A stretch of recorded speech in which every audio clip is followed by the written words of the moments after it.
Salute, salute, salute to our Blorange Tears fam. What it do? It's your boy Subliminal 209. Just like to thank those who are joining us tonight and for those who will watch the replay tomorrow. Don't forget to support your boys by smashing that like button and supporting. So it's been a long year. It's a wrap. End of the season's here. You know, it is what it is. We didn't get to the playoffs. We didn't get to the play-in. We was on the outside looking in. But, there's always next year.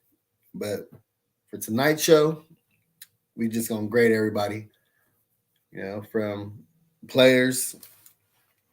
It's just been that type of year, We had high expectations with, bringing in some offensive weapons with the Kembas and the Fourniers. Y'all know the story. Y'all know what it is.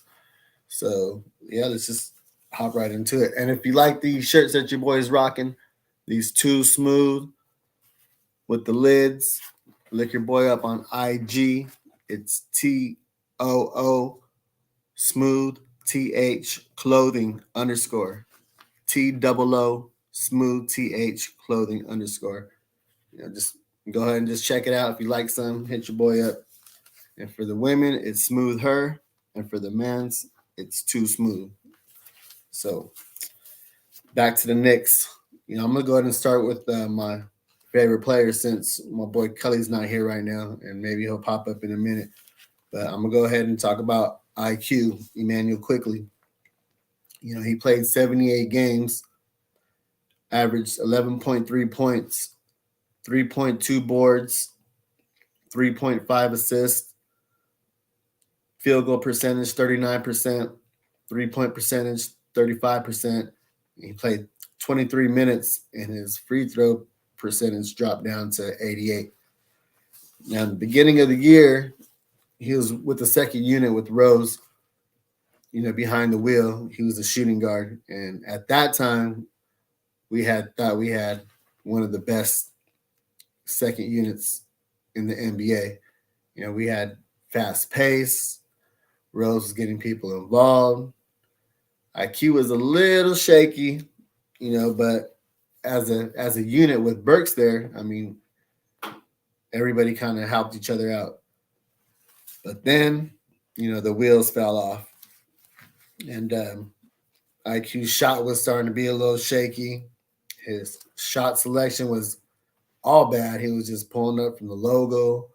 There's a lot of time on the shot clock in the high 20s, low 20s, high teens. And he was just pulling out of nowhere.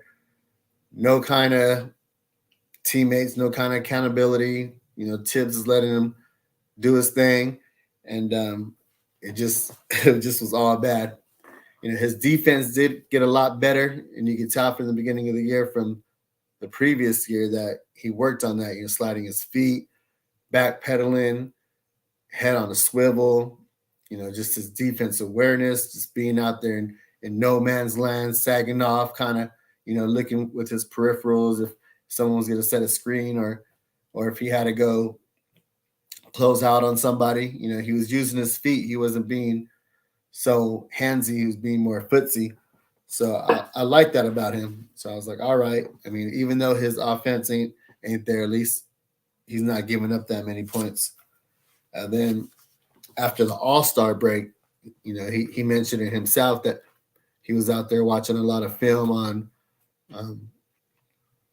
Trae Young, and seeing how he was getting the calls because, IQ wasn't getting his calls. They changed the rules as far as jumping into players and all that. So he had to figure out, how can I get these calls? Because y'all remember last year he was talking to the refs trying to figure out, how can I get these calls, ref, where there was a dead ball, someone shooting free throws. And he just, the rules changed, so he had to kind of adapt to the situation and kind of figure out, how can I get these calls? So, it took him some time. It took him a minute. And he was able to get those calls later on down the line. And then once Rose went down and Kemba, was no longer playing, he was the first point guard to come off the bench and get those minutes towards the end of the first quarter. Then slowly acclimated. He was running with the starting unit, and then running the second unit as well. So as the year went on, he was able to get a shot going. Not as many floaters. He was actually getting to the cup. He looked a lot quicker as far as his first step in getting to the basket, and finishing too. Through contact, using angles, using the glass. Getting those and ones. So I was highly impressed with that. It was nowhere just floaters from the charity stripe. He was just going all the way to the cup and getting the contact. Not only that, what it do, Cully? Salute. Yo, what is it, brother? My guy. No, I'm just starting off with my favorite player, IQ. Since he wasn't around, I said I might as well just start on IQ right now, then. Rating him first? Yeah, I was rating him first since waiting till you popped up. What's on his report card, man? What you got for IQ? So, to me, I gave him a C+. Oh, I think being a little harsh on IQ, man. Okay. Well, it's the whole season, Right. He like I mentioned earlier, he started shaky. Shot wasn't falling. Then it wasn't until after the All-Star break where it started, coming all together. And then he had to play a different position. So I'm taking all those things into consideration, from being a shooting guard off ball to being the point guard most of the time, and then facilitating the offense, getting others involved, just driving to the basket, kicking out. He surprised me on taking that role. And another thing about IQ is that he didn't let the pressure get to him. He is who he is. Whether he's gonna take those shots and get snatched by Tibbs, like he was like, it is what it is. I am who I am. I mean, take it. You see what you. Well, you got. Yeah, you see what you get, and if you call a timeout and you chew me out on the bench, and and I don't go back in the game, then oh well, I took my shot. I shot my shot, and I'm a live and die with it. So that's what I liked about IQ was his confidence, being aggressive, and he's gonna live and die by his shot, whether he's knocking it down or not. Right. It was just the other things as far as facilitating, dribbling too much, because there's a lot of times where he would dribble all the way to the cup and then dribble all the way back around and kind of reset. You got to have your mind made up once you put your head down and go downhill. Am I going to take the contact? Am I going to hit the floater? Am I going to do a Euro? You can't get all the way to the cup, and then it's like a dog chasing a car. You catch, you get there, then what?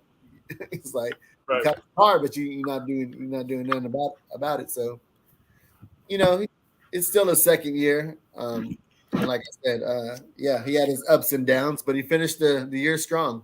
Whether it was getting those multiple 20 games, getting the triple doubles. I mean, triple doubles, being the youngest Nick ever to get 2 triple doubles and something like that. So I was just impressed with those, even though it was against garbage teams. The Wizards that weren't at full strength. I mean, you could say the Raptors were pretty full strength, but we weren't full strength either, though. So I mean, you got to look at that too. But yeah, overall, that's kind of what I gave him was a C+. He was fine. He was doing better finding Obi on leak outs, finding Obi on the oops. Just having that chemistry, because like I said, it's all about timing. It's like the quarterback, throwing to the wide receiver. You got to have that timing down. It has to be on point. That split second, you didn't miss that opportunity. The ball's overthrown, underthrown. And at the end of the season, it seemed like they were just clicking on all cylinders. So, but the free throws was one of those things that I was surprised that he was missing towards the end of the season, was those free throws, from being a 90 above 90% free throw, breaking the record his rookie year. Right. he just started missing them a lot towards the end of the game. But I get it though. You're playing a lot of minutes. You have a lot.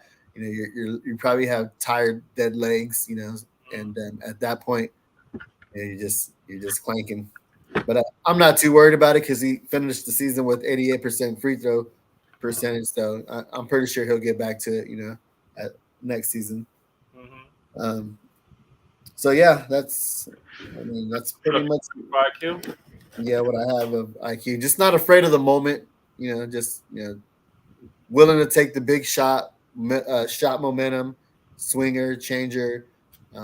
He's willing to take those clutch free throws if the opportunity's there. He's not going to pass it off. He's just a big shot taker and a big shot maker, and just a guy who's just not afraid of the moment. So I'm good with him, and see what he can do next year. So yeah, to me, I give him a C plus. Bricks Nation said he actually deserves a C minus. That's funny. That's funny, man. I think I give him a B, man. I give him a B. He had kind of a so yeah. He pissed a lot of people off, but he still got some fans, man. We're loyal fans. I like IQ, man. He never gave up. He never gave up. He had a shooting slump, and he wasn't effective throughout much. He wasn't effective too much, but the whole team wasn't effective too much. So, granted, he had his slump, but he never, his defense got better from last year. His defense got way better. He pressed a lot of times. He worked hard on defense. His point guard, his point guard skills, his point guard usage was higher this year. He's not a point guard, so I think he fared well given the circumstances. Me personally, I give him a B. That's as far as I'm going. I'm giving him a B. I'm being nice. Well, that's the nice thing about everybody has their own opinion on what they want to rate him, what they want to grade him. So Like there's other guys, not to cut you off. There's other guys that I'm not gonna be too nice with. But I can be nice with IQ, man. All right. Well, yeah, I'm a little surprised that you gave him that B. So, I like IQ, man. Like I said, I started off with my favorite player since you weren't around. I said I might as well just keep going with this with IQ. But let me salute some cats in the chat. We got Tricky Nicky, Chef NYK, Bricks Nation, Still Knicks fans. Appreciate it. Appreciate talking with us. Salute my guy, Still Knicks fan Ron. Salute to Ron. Salute Bricks Nation. Chef Tricky Nicky, salute my guys. Appreciate you for tuning in on this Thursday night. It's a late Thursday night. A lot of people can't make it this late, man. A lot of people fall asleep. As soon as the clock hits 11, man, they out. So we appreciate you. We appreciate all the viewers we got. You know what I'm saying? I know most definitely. Yeah. Yeah. So who you want to talk about next? We got IQ. We might as well talk about his running mate. You know where I'm going. Might as well talk about his running mate, Obi. What would you grade Obi Toppin for this season? You want to lead this one, or you want me to go? No, I'm gonna let you go first. Oh, you know what? I'll go first. I know you cooked on you had cooked about the IQ thing. So look, Obi, I'm gonna give Obi. He's another one. He comes off the bench, another youngin. I'm gonna give Obi this is a good one. I'm gonna give Obi a B plus, a little higher than IQ. Grade higher than IQ. Because Obi, he I love IQ, man, but Obi, he's something else. You know the situation. He comes behind the team's current superstar. Bricks Nation says he's a C plus. He comes. Yeah, I like Obi. Obi, he comes behind. A guy that plays a same position. He's a youngin, still learning.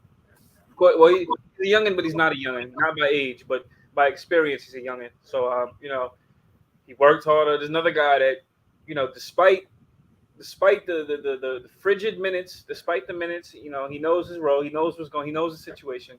Despite the minutes from the disciplinarian coach and Tibbs that we have, despite the minutes, Obi, every time he's came on the court, okay, maybe not every time, but a lot of times he's came on the court, he showed his energy. It's like he puts on like a Harlem Globetrotter show when he gets in. He comes in, he runs around. He never sits still, and I like that about him. I like that a lot about Obi. There's so many ways to impact the game when you get in. It may not be with scoring. Sometimes you may be a decoy. You could be a decoy if used a certain way. It may not be with scoring. He comes in there, he just runs. He never sits still. He sets a screen. He's out. He's gone. He's taking off right away. He runs the floor on fast breaks. Now, of course, everybody wants more from him. I get it. The rebounds, the defense, the blocks. He got the athleticism. Of course, we want the blocks. We want a guy that's you can get up there to dunk, you can get up there to block a shot or two.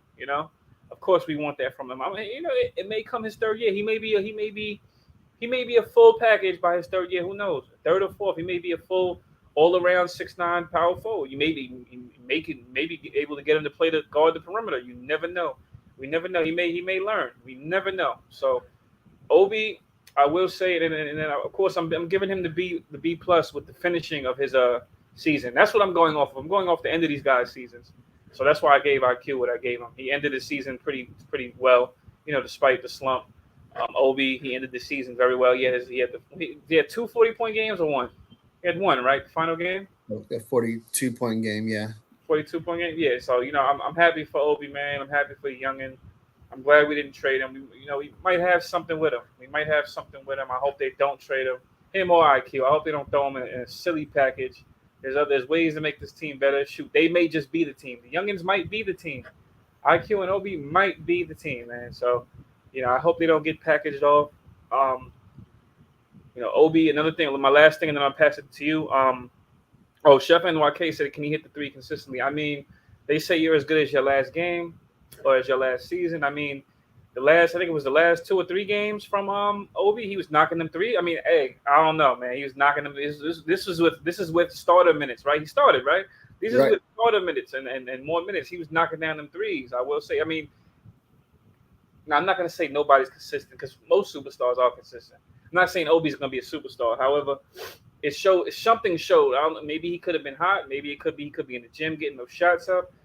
Getting used to what Tibbs likes. Tibbs stuck him in that corner. He might have been working on it. Might have been putting in overnight work. He's knocking down them threes in the last couple games. So that is a question mark. We only have the last couple games to go off of. I hope Obi can hit the three consistently. From what I've seen. But I know one thing: he attacks. He works his way. He's going to be that. He could be a good forward for us. That's all I can say about Obi. I like from summer league up until now. I'm happy from what I've seen with him. The confidence. Sometimes guys have the skill already. It's just the confidence. They get on that court, you start seeing their true colors. You start seeing the real them. You start seeing them grow into a man. When they get all that, when they get that confidence. And I'll give Obi a B plus for this season. Go ahead, I'm kicking it to you. All right. So in the whole season, Obi played 72 games. He averaged 9 points, 3.7 boards, 1.1 assists. Field goal percentage was 53%. 3-point percentage was 31%, and his 31 for threes, and his free throw percentage was 75%, and he averaged 17.1 minutes per game. Now the same thing with IQ. In the beginning of the season, everybody was cooking. You had Rose finding Obi on the leak outs. He was getting those highlight dunks, getting those windmills. He had the crowd going. He had the momentum. He had people just cheering in the stands, Obi, Obi, Obi. So that's why he's one of those fan favorites. But once Rose went down, his production went down and his confidence went down. His 3-point percentage wasn't even there. He was just airballing, just throwing UFOs up there all day. So that's the thing about Obi is he didn't have that confidence, and then he was always looking over his shoulder to see if Tibbs was going to pull him. And even when he was cooking, Tibbs had that, the rotation set on what time he was going to pull Obi anyways. And then, he would just go to the bench heated, like, man, I'm out there, scoring points, getting the crowd hype, and then you go and pull me. But what I didn't like about Obi is when his shot wasn't going down, when the three-pointers weren't going down, he needed to do a lot more head fakes and get to the cut. And he tried it here and there against Capella. He tried to baptize Capella, and he got rejected and thrown to the ground. He had that finger waved at him like he was like he was the Matumbo, and I mean, but I give him credit for the challenge. For and those are more things I wanted to see Obi do, was just be more aggressive, be more confident, and it was just too much time during the games where you didn't see Obi. He was just non-existent out there. He wasn't grabbing any boards. I would have used that athleticism, going baseline, timing it, snatching boards. If you could time the oop, then you could time the rebound, without having to go down there and bang with the trees. So that's one of the things that I didn't like about Obi. Yes, he moved around a lot. He'd go baseline, trying to point up, find the oop. That was during the time that IQ was barely running the point, and he wasn't, he didn't have that timing down on finding the oop. And then he'd be on the post, and then he'd miss, they'd miss him in the post for that split second when he had a mismatch, maybe on a smaller player, a guard or something. Then he would go back to the corner. So, he would move around, try to find himself, get open. But there's times where he was in the post and he just wasn't taking advantage of his matchups until the double team came, and then it was too late. Then he'd have to kick it back out. So I just wanted his, like you said, his confidence to be a little, a little better, his decision making to be a little more decisive when he had the rock in his hand, because there's a lot of times where he was out there in the perimeter and he'd have his back to the basket, wouldn't turn around and face up, and kind of like just hand it off to whoever was going on the curl out.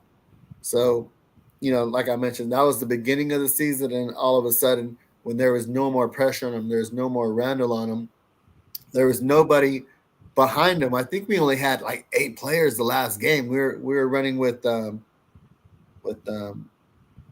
his name Ryan Artichoke or yeah, whatever his name was. So there was like no depth that we had. So he didn't have anything to worry about. He was just going to play his game regardless at that point. And I'm not sure if that confidence is going to roll over to next year. So what happens when he starts missing, or what happens if, Tibbs goes back to his old ways and he starts yelling at him again? Is his shoulders going to drop? Is his head going to go down? Or is he going to be like, like IQ or anybody else and kind of just yell at him back, or, just not even listen, just, it stops. It doesn't even go into the ear. It just stops there and he keeps it pushing. Who is Obi at that point? We've seen who Obi is when there's no pressure on him. That's kind of like Julius, we see how Julius plays when there's no pressure on him, when everything is all, lollipops and rainbows and everything is just, kumbaya. But when the meat when the meat hits the metal and it's crunch time, are you going to step up to the plate, or are you going to crumble? So that's the only thing that worries me about Obi. And for that reason, the ups and downs, and mostly downs and ups, I give Obi a C-. Yeah, so it was harsh on Obi, man. All right. Because I mean, yes, he's good for highlight dunks, windmills and going through the legs, but there's a lot of time during the year where he couldn't get his own bucket. Like he wasn't even trying to get his own bucket. He had to be force fed. He had to be force fed like a baby. I'd hate to say, Yeah, go ahead. No, that's all I'm getting at. But towards the end of the year, he was going to the cup aggressively. He was going through the legs, putting his head down, taking a shot. Like I was like, who is this Obi right here? Right. It was funny. Him and IQ had similar starts and similar finishes to the season. They finished it with confidence. They finished it pretty strong. Looking like different players. Both those guys look like different players when they finished it. That's one thing I will say, man. I'm happy for that. I'm happy for that. That's one takeaway I can give for the end of the season. I was gonna say, let's just hope that I guess the question is Obi gonna be Kenny Skywalker, or is he gonna be Obi Toppin? That's what we want. That's what we want to know as Knicks fans. Is his ceiling Kenny Skywalker, or is it Obadiah Toppin, the great? That's it. If he could continue next year with the way he finished this year, then I can see him, being better than that, and not just a dunking, champion. So right, not just between the legs, men will dunk. Right? Yeah, because even that I just want Obi to be nasty out there. Just yam on somebody. Just don't worry about it because he just his dunks are just so soft. He just doesn't flex the rim when he goes up. Right. But I don't want him to gain too much muscle or anything like that because that weighs you down. We saw what it did to Mitch. Right. It takes away from your athleticism. So just go with your strengths. You don't have to be a back to the basket. Just move around, find the open lanes. I would like. Oh, this is not what I want. I was going to say what I wanted to work at, but we're just talking about evaluations and what they did as far as that though. But yeah, we'll see. We'll see how that goes. So, what player do you want to go to? Are we still talking about the youngins? There, we can go to any player. Okay, let's move along to talking about every player, right? You gonna get to every player? Or the youngins? You might not get to every player, what I'm saying? So let's go ahead and start with just the guys who played major minutes. You know what I'm saying? Okay, last youngin, well not youngin, but okay, we can get on Grimes because Grimes started to get minutes. I guess Grimes we didn't expect too much from him. He's a rookie. I mean, he is a rookie. I mean, we did expect something from him, but I guess not too much. Granted, he's a rookie on a Tibbs team, a Tibbs-led team, and we know how Tibbs feels about rookies. Grimes, I'm giving Grimes a B plus. Simple, right out the gate. Or you know what? I'm giving Grimes. I can give him higher. I'm giving Grimes an A minus. Simple. I'm gonna go right there and say it. Grimes. Okay, now I know we had a losing season. You know what I mean? But given the situation and given the season, given the circumstances, Grimes, his situation. He's a rookie. He knows he has to. The only way he was getting burned this year was through injuries. By default. So, when injuries came, when his number was called, he was ready. That man was ready from the gate.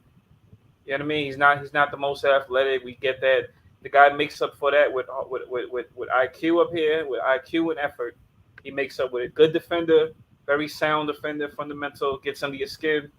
Yeah, he could probably be a. Now, let me not compare him to nobody, but he gets under your skin. He can shoot. I can't wait to see that bag. I can't wait to see his bag for, eventually when he starts putting it on the deck and taking guys. I cannot wait to see that at an NBA level. I just hope we do not. I'll commend the Knicks for that. When it came to that Cam Reddish trade, they asked for him too. With that Kevin Knox trade, Knicks said no. Take this and be gone.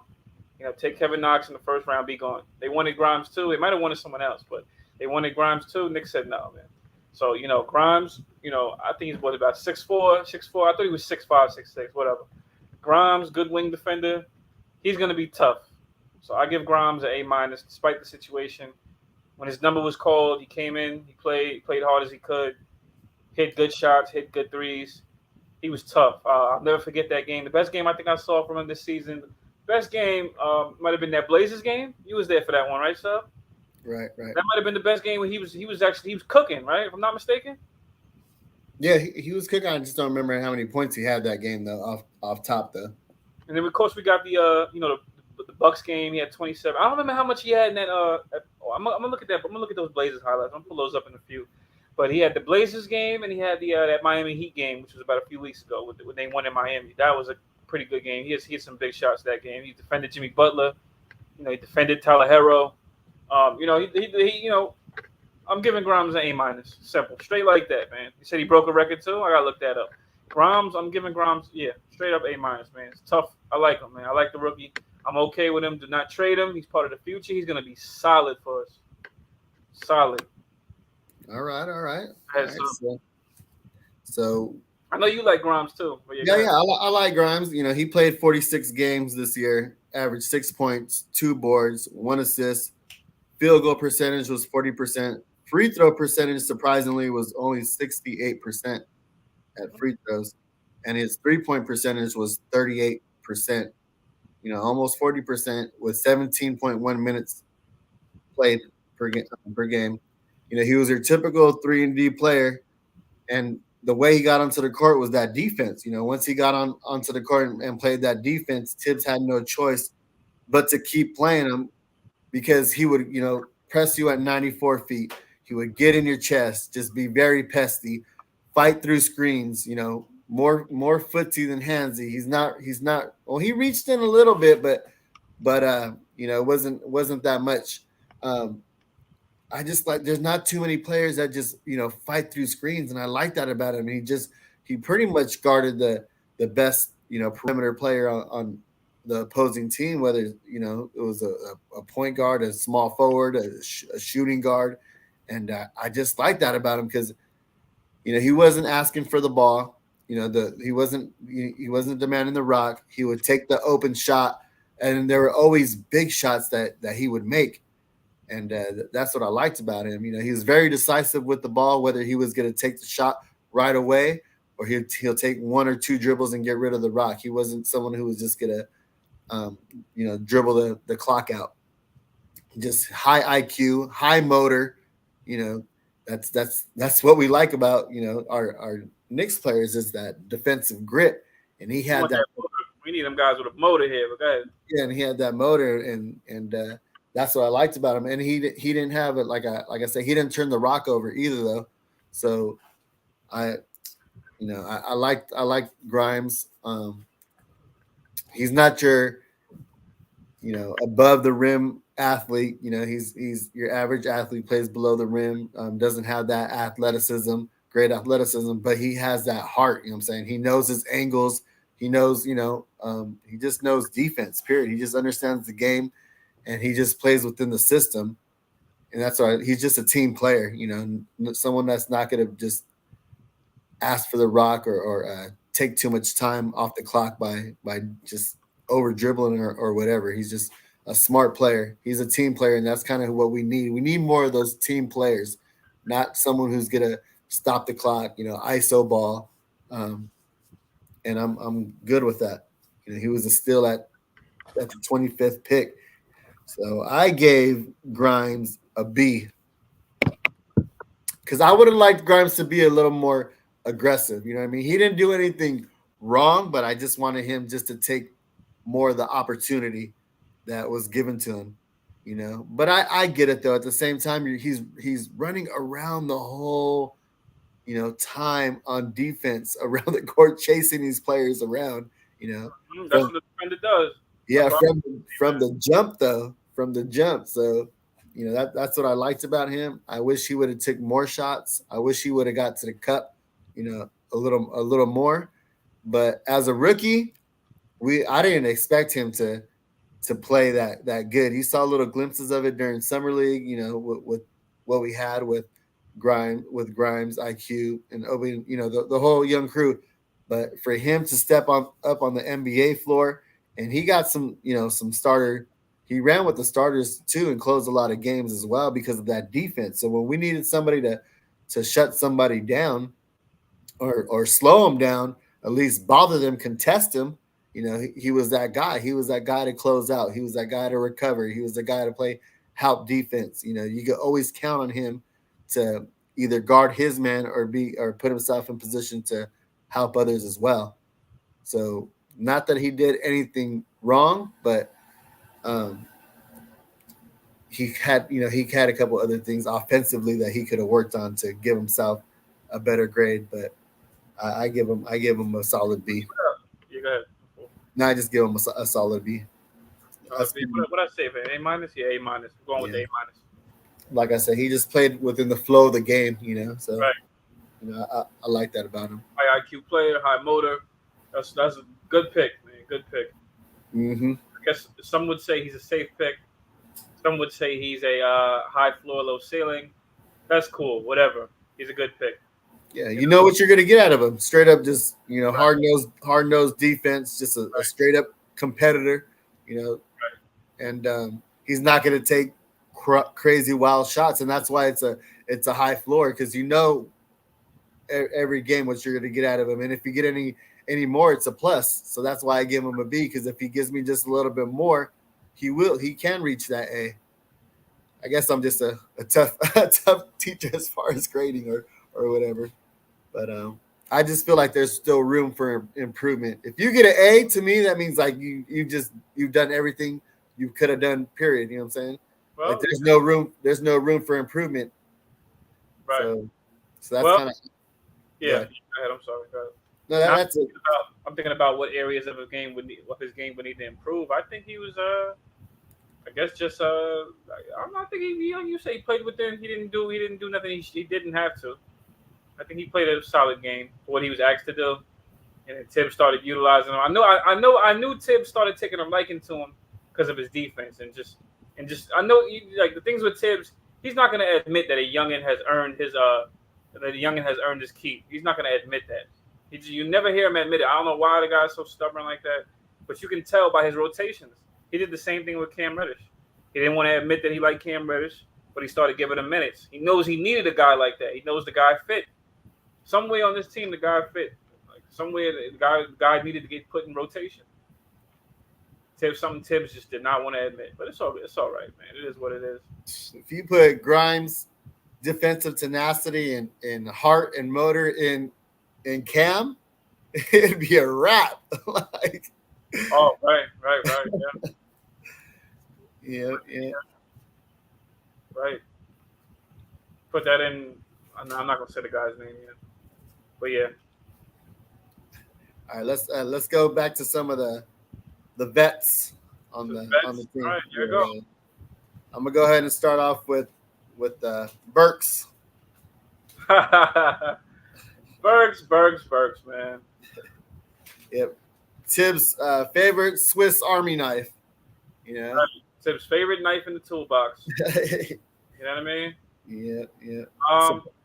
You want to take this one first? Yeah. Surprisingly, though, I looked and see that Alec Burks played 81 games out of the 82 season. Oh, shoot. He didn't miss a game. Yes. Yeah. He missed one game. I can't even tell you what game he missed, though. But, for someone who's a journeyman who, he missed a lot of time throughout his years, playing with Utah. He missed quite some time, on our Knicks team last year.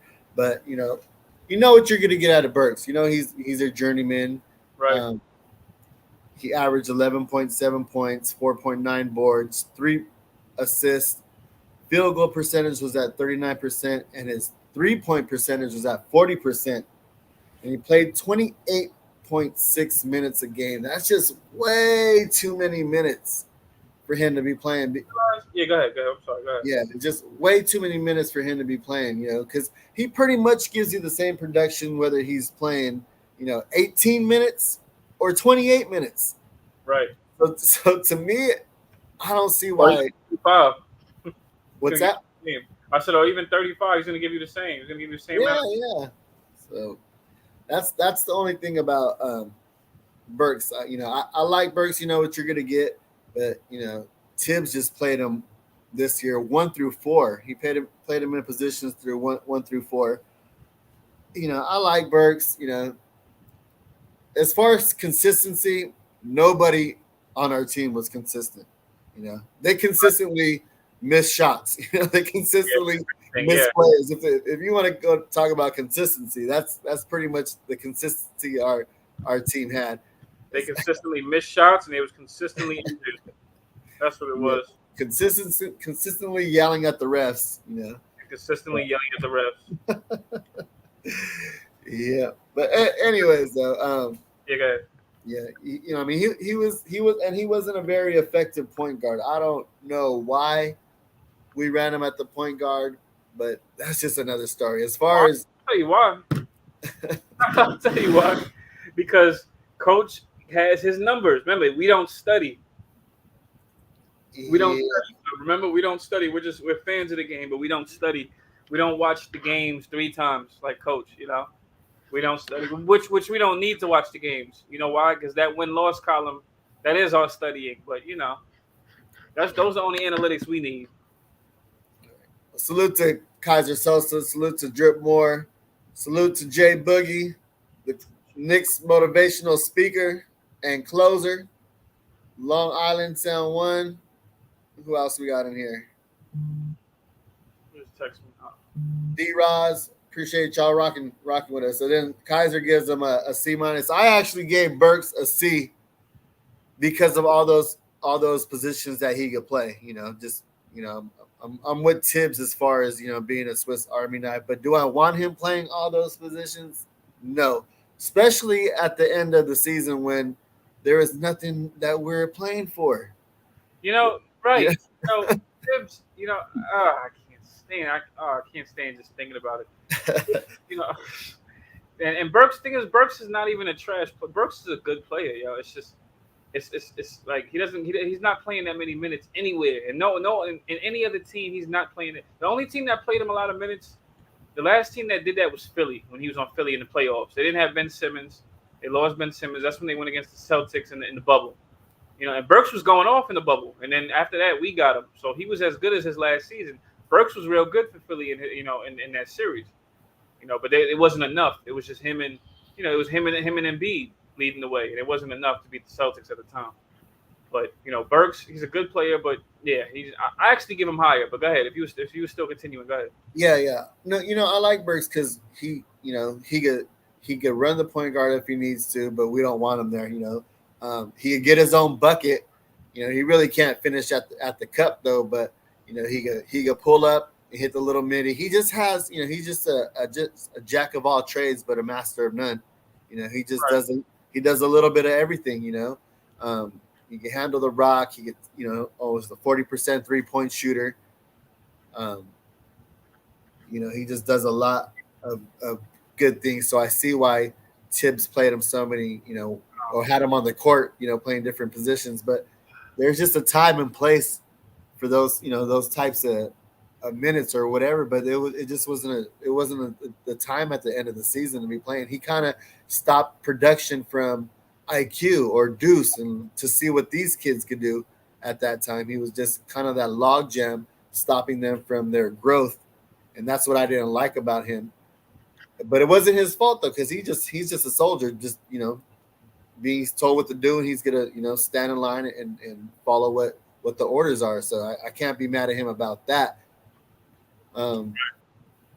So that's why I said I give him a C, and he's not a ball stopper anyways. He's gonna if he needs to get on his role, man. Yeah, if he needs to get a bucket, he get a bucket, but he's not looking to just he can take over the game if we're not scoring, but that's not his first approach though. Yeah, man, he's a good secondary. He's a good optional scorer. He's a good scorer, but we're not looking at him to take over games for us.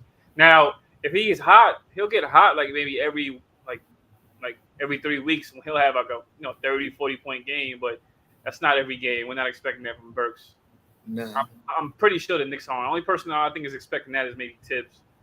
We're not fans. We know the game. Like, we're not, we do study Tibbs, but, it is what it is. Tibbs thinks we don't, but, And I have to agree, not to cut you off, so I have to agree. Chuck gave him a C. You know what? I was going to be nice with Burks. I'm going to give him a C. You know why? Because granted he got put in a position I'm sure he didn't even want to be in. It's kind of like, I'll try. I'm not a point guard. So, granted he got put in a position he didn't ask to be in, like most guys on this team, But the thing is with him too, there was a lot of times he had open shots. He was inconsistent. So his inconsistency gives him a C. Had he been knocking down those shots and averaging, a consistent 15, 17, I don't know his averages, but 11.7. Yeah, I think it was higher last season. I think it was higher in prior seasons. So 11, I'm giving him a fair C. I'm giving him a C. But that's what I'm saying though. He's getting 11.7 points in an average of 28.6 minutes. Like that's way too many minutes just to get you 11 points at that point. Because you'll notice a lot of times in the beginning of the game, he just won't score, or he just won't score. And then so why are you out there? You're not stopping anybody defensively, And the man had a few. I don't know how many, but he had a few scoreless games. He had a few of them scoreless. He's a veteran. He had a few scoreless games, man, that he just should not have been in. And coach just continues, and that's. I can't wait till we grade this guy, man. Wait to grade Tibbs. I gotta grade him before the show's over. Got to. But yeah, I don't know. We might not get to Tibbs. We have to, man. We got to get at least in the Yeah, we'll make sure we make some room for him. And I just want to Leon Rose.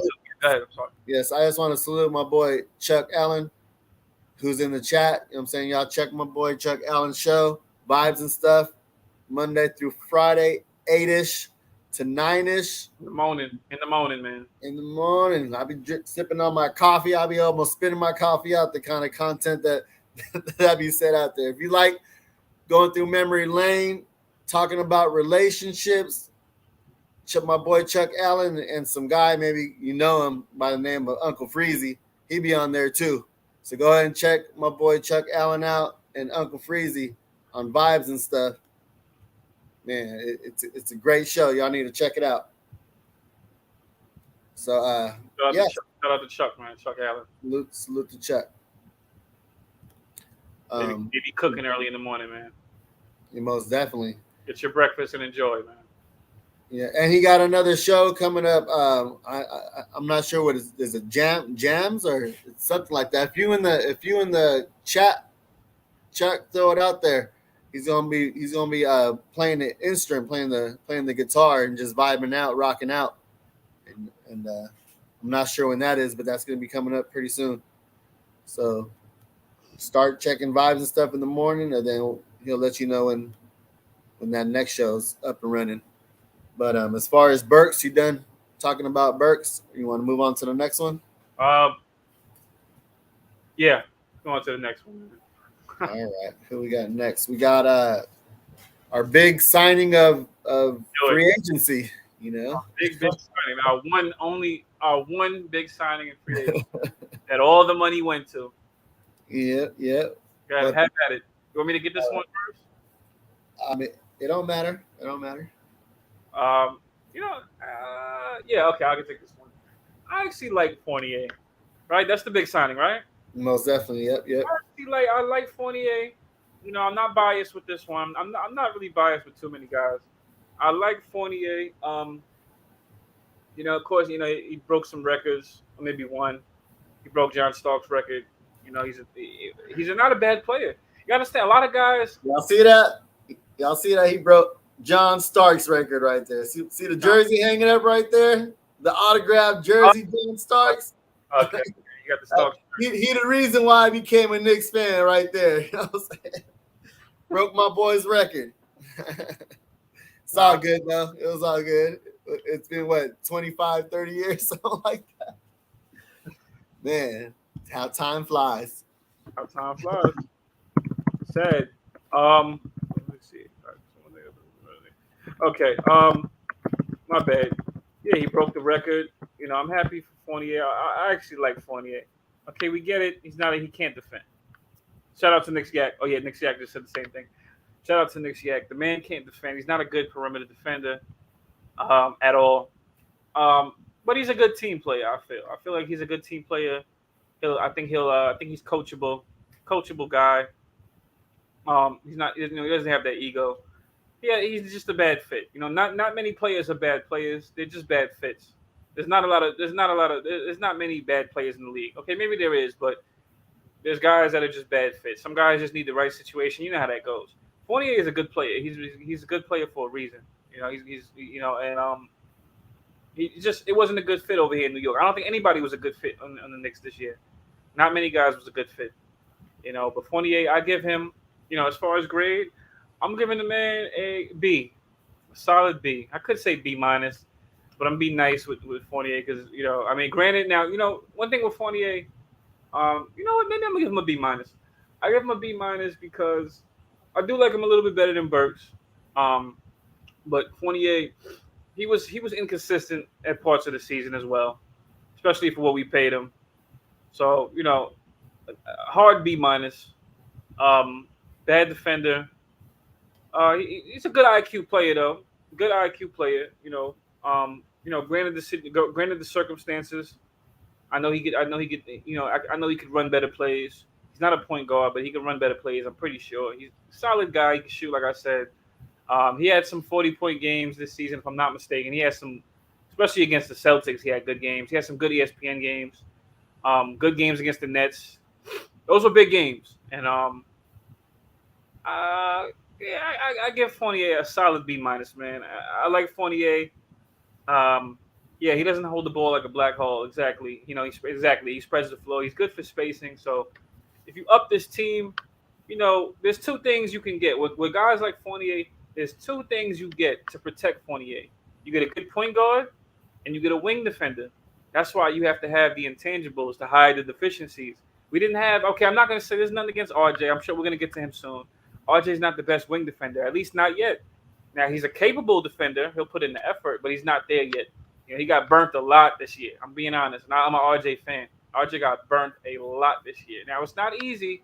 It's not easy. Tibbs' defense, you would have thought it was easy. It wasn't easy. These guys, I guess they couldn't figure out how to run Tibbs' defense, quote unquote. He has this. Tibbs has this way he likes his defense, offense ran, whatever. I cannot wait to get to this guy. But RJ, you need a guy like a guy like Grimes or a guy like Cam will hide Fournier's deficiencies. You have to hide guys like Fournier. You have to hide them, and you need point guards. Now you have to hide guys like Fournier on defense. Of course, you got to put guys next to him that can hide them, and then you have to have point guards to set him up for offense to make his offense his defense. You have to have guys that set him up. We didn't have that this year too well. Now granted, he did miss a lot of open shots. I will say that too. There was times I've seen him get the ball when he was open, but I think we need to speed the pace up on this team. We'll get to that too. We need our pace sped up. We need to run like all the other teams. We're not going to win being the slowest team. It's just we don't have the personnel for it. There's no way Tibbs can like that when he likes D Rose, and D Rose likes to speed the pace up. But let me not get off topic. Fournier B minus, solid player. If he's here, cool. Just let's get this team good. Let's speed that pace up. I'm sure he could run. I'm sure Fournier can get out and run by spacing the floor. I'm sure he can on fast breaks. He can get to that corner and knock down an open three. So you need a point guard for guys like him, and you need a wing defender. We have to get that regardless. We don't have to get that for Fournier. We have to get those type of pieces regardless. Okay, kicking it to you, Sub. You hit the nail on the head with that. I agree with you 100%. You pretty much said everything that had to be saying because I'm going with the B minus too. You know what I'm saying? Okay, that's fair. Yeah, B minus is fair. Yeah. He played 80 games too out of the 82 games. He averaged 14.1 points, 2.1 assists. He wasn't going to get no boards, 2.6 boards. His field goal percentage was 42. His three-point percentage was 39. A three-point percentage. And he, just like Burks, he played one more minute more than Burks, 29.5 minutes. And I'm going to say the same thing about him that I said about Burks. He's just playing way too many minutes because there's times where he had 6 points in a game too. So for me, if Evan's not cooking the first 6 minutes of the game, then he needs to be pulled. I feel like Evan should have 24 minutes a game, and those 5 minutes could go to somebody else. He was brought in to be a sniper, and just like you said, he broke John Stark's record for being a sniper, and it says that it's the proof is in the pudding with the 39%. He was a little shaky. The first game, I jumped out the window against the Celtics, double overtime. We beat him. If it wasn't for him keeping us in that game and winning the game, then it wouldn't have happened. And like you said, he had a lot of other big games too, but there was so many other games he was just non-existent. And his defense in the beginning was a liability because, like you said, we needed a point guard. And who was our point guard at the time? It was Kemba Walker. And both those two guys, as everybody knows, as a backcourt duo, was just horrendous on the defensive end. So, he didn't get better till mid-season. He was actually helping out in help defense. When guys would drive by, he'd poke the rock out. He'd be more handsy getting in there and creating jump balls. He was a better help defender at that point. Yeah, he'd get cooked. Yes, he wouldn't fight through screens, but we knew that. We knew what his deficiencies were. Fournier, right? What's that? You were still talking about Fournier, right? Yeah, we're talking about Fournier.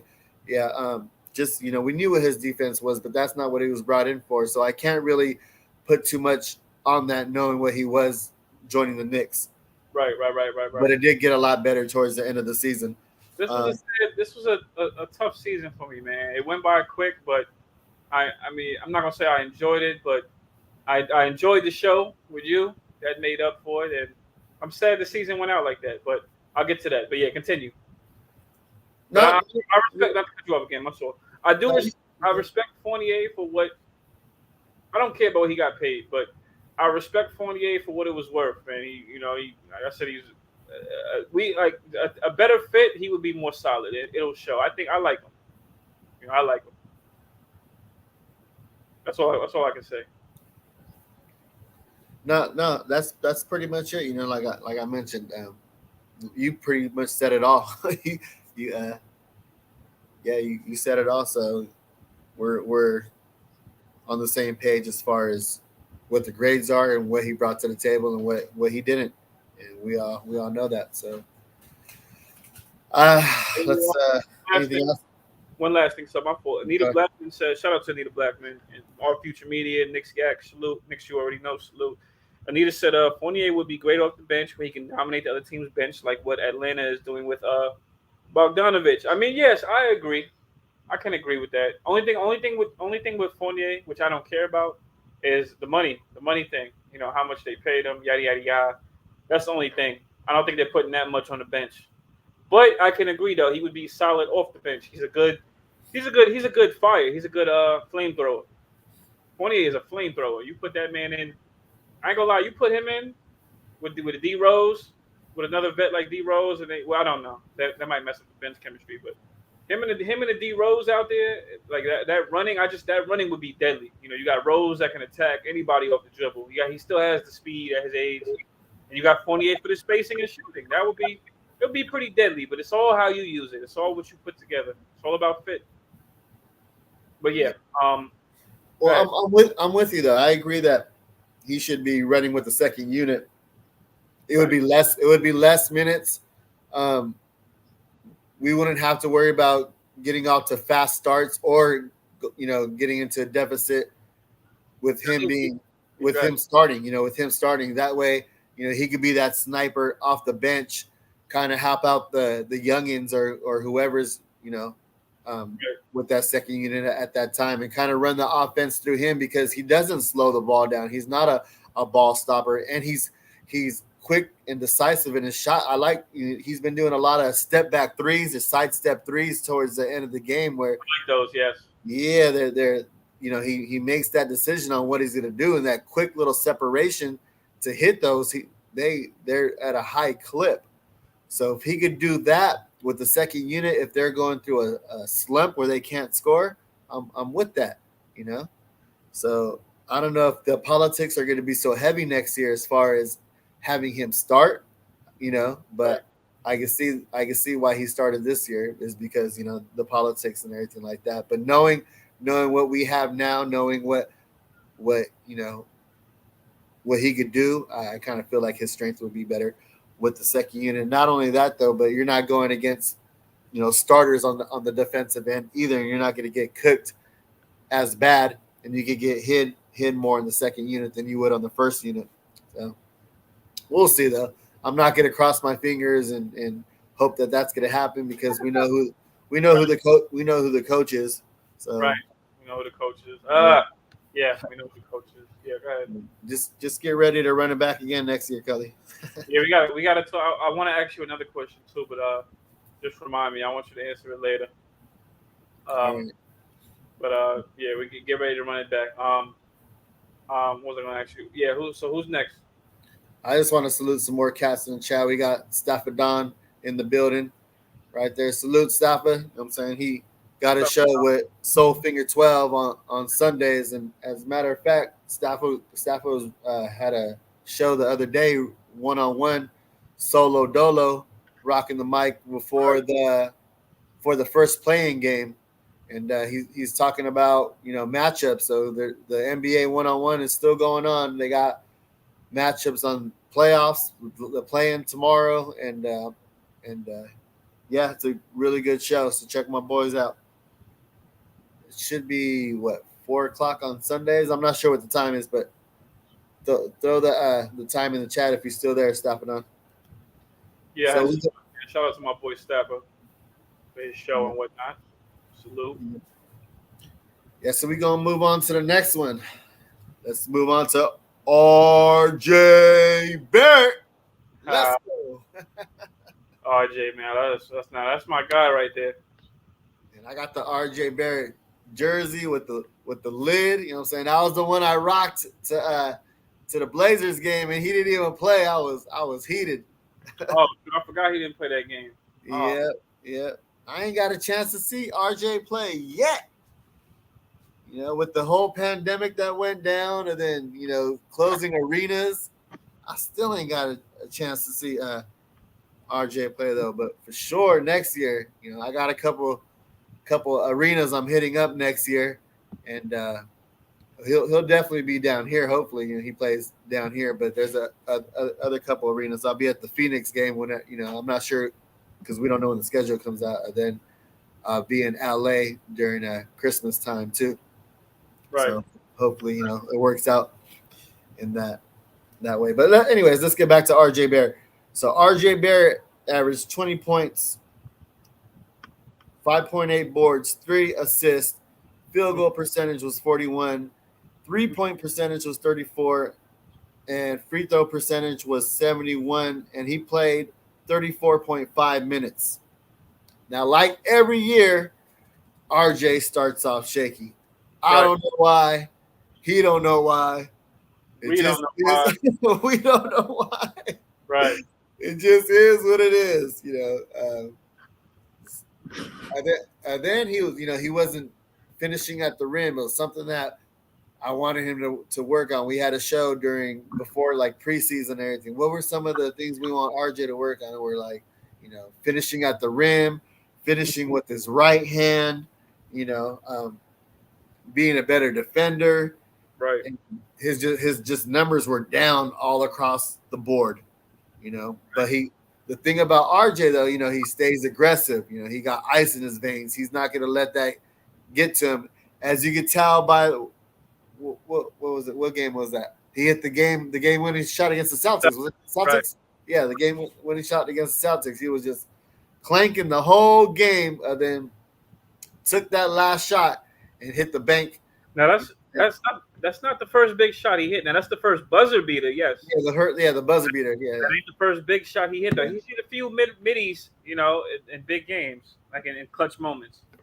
But the ice in his veins that solidified him this season, man. Hitting that big shot, that was a good one. I was hype at the crib, man. Most definitely. I was too. I recorded it too. I got the video of me screaming and everything. But yeah. Yeah. He just ended up figuring it out though. He ended up figuring out the angles, when to take off from the paint, kind of get in the air when to take that last step. Right. It didn't even matter if he was going up against elite rim defenders, what I'm saying? Like guys that were just automatic shot blockers, he just ended up figuring out how to get to the cup and finish. Right. How to use the glass, because there's a lot, during the beginning of the year, it was just like insanity. He would just over and over and over just get blocked, and I'm like, come on, RJ, you got to figure it out. Stop, pump fake, do something. And then he started adding that to his bag. He started finishing with his right hand. He would drive, stop, pivot, and then hit a little fadeaway. So like the more the season went on, the more comfortable he got out there, and the more things he was able to do. And right. that's what we said. That was like one of the major things is if he could finish at the cup, then his point percentage would automatically go up. But then if he could be in the 80% at least free throw percentage, then he'd be in the lower 20s, 21, 22, somewhere around there.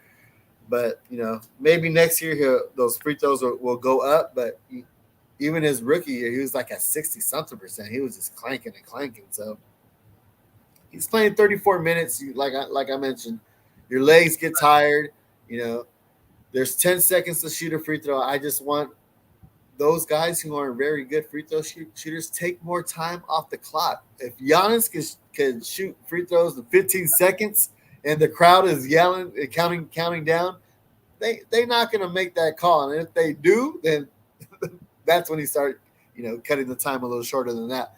But those are some of the things I just liked about RJ. He took the initiative to guard the best wing player. He knew that he was going to be going up against, the Tatums, the Browns. How the East is full of wings, and it was going to be just a nightmare on a nightly basis. And he was willing to take that challenge.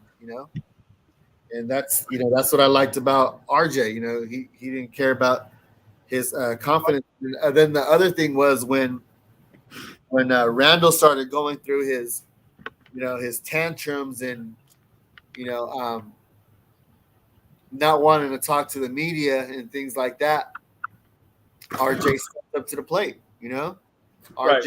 RJ was talking to the media. Letting everybody know what it was because they got to talk to somebody. So he automatically took that leadership role as far as answering those questions. And it's not easy for a lot of people. A lot of people get camera shy, nervous. They if you ever watch no, if you ever I mean I kind of do too though. But if you ever watch like Sims, how he's like really shy, or how Mitch was, Socially awkward. Yes. yeah, or how Mitch was really shy. His in the beginning of the year.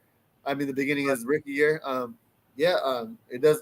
He's willing to just take that spotlight. Like RJ don't care. I'm saying. Then towards the end of the year, the offense was running through him when Julius, when Tibbs told whatever it was, that we're going to start running the offense through Julius. I mean through RJ, and then he started doing that. So there's nothing really negative I could say about RJ. I like his character. He's a good person on and off the court. Then when Thibodeau kind of, when RJ was kind of shaky, Thibodeau called him out, and he told him, you need to step your game up. You need to be, because we always heard that RJ was a gym rat, and then all of a sudden you heard the opposite, that he wasn't that gym rat, that he wasn't, and then so Tibbs called him out. He could have easily shut down too, but then that's when his scoring went up. Everything went up after that conversation. So I like that about RJ. He's not gonna shut down. He's not gonna, he's gonna take it as a constructive criticism. Right. Could take that constructive criticism and move forward. Yeah, move forward instead of taking it as you're hating on me or whatever it is. What I'm saying? Like, let me just do my thing, just move out the way. I like that, and he says it all the time. Though I know there's things I need to work on. I know there's my free throws I need to work on. He knows what he needs to work on, and I just feel like next year he's only going to get better. And for that reason, I give RJ a B plus. Right. That's the thing. What you said. Oh, RJ. Okay. You give him a Yeah, B+. yeah. I'm agreeing with you. That's what I was gonna give him too. I was gonna give him a B plus. He's a guy that you tell him there's something, you tell him about a hole in his game, he wants to work on it right away. He wants to cover that area right away. I give him, I also give him the B plus. I give him the B plus for last season as well. Coming into his second year, no jump shot. I was worried about him because I was worried about him last year because we didn't upgrade the point guard position in free agency last year. So. And in my head, I was pissed off because I'm like, look, we have RJ that can't really shoot the three. And not only can he not shoot, at times he was scared to shoot the three. He was more of just an attacker. So I'm like, damn, could we get a point guard that could shoot or something, just something? And we didn't get one. And RJ, honestly, his shooting definitely helped that. How much games we won last year? 43? I can't remember. He's definitely, gets props for a lot of the wins last year. He's definitely saved part of the season too. I know Randall had a great season last season. RJ definitely saved it with his shooting. Him being able to knock down those open shots, him stepping up his shooting, that helped a lot, a lot. And then coming into this year, he's matured. He's evolved a lot more than last year. The confidence, he's getting it. He's starting to get that killer instinct. He's starting to get that killer in him. It's starting to. He's starting to grow into that killer that's going to just start taking over games and making things go his way. That's what RJ's slowly evolving into, and I can't wait to see it. So yes, B plus for RJ. B plus all the way. Yeah, and I mentioned, his matchups. He's going against Brown. He's going against Butler. He's going against all these, all-star. A lot of these guys he's going up against are playoff teams. Just the position, the wing position in the NBA is elite, and he's going up against those guys every game and still putting up points. Um, that's what I like. He's only gonna get better. So RJ's definitely a keeper, and I'm just happy with his production. I'm happy with how he holds himself on and off the court. I like his character. I feel like I don't have to worry about RJ. He's not going to be one of those guys that ends up doing something dumb is in the in the media or whatever. He's just a good, wholesome person, and those are the types of players that we need around us. And I think that's what the front office has been doing as far as drafting just good kids. So yeah. Anything else you want to add, or do you want to move on to the next guy? No, that's it, man. RJ B plus. I like him. That's one of my favorite players on the Knicks. B plus. That's it. All right. Let's move on to the man that may not be here next year. This way it gets hot. Go on to money making Mitch. Oh, the Mitch. The Blockness monster. I thought it was the other guy. Okay, so Mitch. We got 5 minutes each for the last couple guys. Knicks, catch you later, brother. Thanks for tuning in, man. Hit the likes for us, man. Like Blorange said, hit the likes. But Mitch, I'm giving Mitch a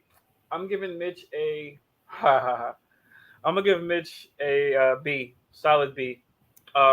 Me too. I had B down too. Not I was gonna give him a B minus, but I like the guy. I like Mitch. You got to give him some props. I mean, I don't expect much from that center position. I don't expect much from it. Now there are a variety of centers out there, but they're on other teams. I don't know if they're letting it. I'm tired of rumors I'm tired of them being linked to our team. I think we need to appreciate what we have. Him and Sims are very similar. They both don't shoot. They catch lobs. They pretty good defenders. At the center position, they can step out kind of. Sims could probably step out a little farther out of his comfort zone than Mitch. But Mitch still had. Mitch has his. He has his blocks. He has his rebounds. He had some good battles against other bigs. He lost some. He won some. Mitch, I give him. Would I give him a B? A B is fit. A B fits him. Mitch was solid for us. I think they should pay him, keep him. I like, he got in shape. He tried, he lost the shape. I mean, he lost the weight when it wasn't working for him. I think he lost some weight, maybe like 5 to 8 pounds. Like he lost. I don't know. He lost a lot of weight. He lost a lot of weight. He lost more. Okay, he was like 280. Okay, well, he the weight wasn't working for him. He put it on. It was cool, but he lost it. Yeah, I like Mitch, man. Pay him. I'm not expecting a superstar big to come here. I'm not expecting us to get one. We need to focus on that guard position. If not guard, then wing next. And that's where we should take it from. I like the rookie. I like the youngins we have at the point guard, but we'll get to that another time. But Mitch, I'm going with a B for Mitch. Go ahead, so pass it. Yeah, I'm with you. These last couple players, we've been on the same page as far as grades. I'm giving him a B too. He averaged 8.5 points, 8.6 boards, 1.8 blocks. His field goal percentage is high because he broke Will Chamberlain's record, and he's pretty much just a rim runner and cleans the glass and putbacks and things like that. He's not taking any middies or 3-point shots. So 76% field goal percent shooter. Free throw percentage 48%. That's something he just needs to work on. That's something the whole team needs to work on. And I mentioned that before. Dolan, send everybody a shooting machine and the free throw machine. Let these guys get their work on their free throws, get that going. And he played 25.7 minutes, so he just played a tad over half the game. Like you mentioned, he started the season overweight because he put on a lot of muscle. He wasn't in good conditioning. so he was a little sluggish out there. He didn't have his lift that he usually did, and but he was able to hold his own in the paint. He just wasn't going out there blocking anybody. When he was trying to block people, he was getting in foul trouble and having to sit on the bench at that point. But And he doesn't. He also doesn't know how to cut you off. He doesn't look to score either. So yeah, he just gets like I said, he just gets a lot of putbacks and cleans the glass. Clean up. He's serviceable. He's a serviceable big. He's a serviceable big for what he does, and so that's why he gets the grade he gets a big. But you know what you're gonna get at it, Mitch. You knew from the jump what he was. This is year 4. He's a rim runner. He's somebody. The Gotham lobs he catches. You don't have to run your offense through him. He's just gonna do a lot of pick and rolls. Just set screens and roll to the basket for the oops. And that was one of their first plays of the game was him and RJ would do those Gotham lobs until the NBA figured it out and they stopped running it. But that's and he's just like a Rottweiler in the paint. Like nobody wants to go in there and test him, So even though he gets that 1.8 blocks, a lot of times just his presence alone make opponents think twice to just go into the paint, and then he's as the season went on, he got more comfortable. His conditioning got there. He was able to hold bigs like Embiid out of the paint. When especially the first game against Embiid, he had all that weight. He was just overpowering him. And then later on during the year, he pretty much held his own too. I will say Mitch fares well against other centers. I will say, especially that first game against Philly at home when we lit behind up. That's when I think we was he 4-0 or 5-0 at the time? When we lit that was part of our win streak when we lit them up at home, and we never beat them. Now we never beat them with Ben Simmons, but we also haven't beat them in a while. So it was good to get that win. It was pretty bittersweet, So yeah, Mitch he fares well because of his length. His length helps him a lot. Those long arms, those wiry long arms help him a lot, man. So yeah, remember he got that block on Kevin Durant out on the perimeter, right? 1-on-1. I mean, if Mitch doesn't do anything else and he retires, that will be just the highlight of his career. He could just tell his grandkids, when I was young, I blocked Kevin Durant out on the perimeter 1-on-1. So that's just. Tell his kids he ain't all that, man. I blocked him, man. Him, like him. Yeah.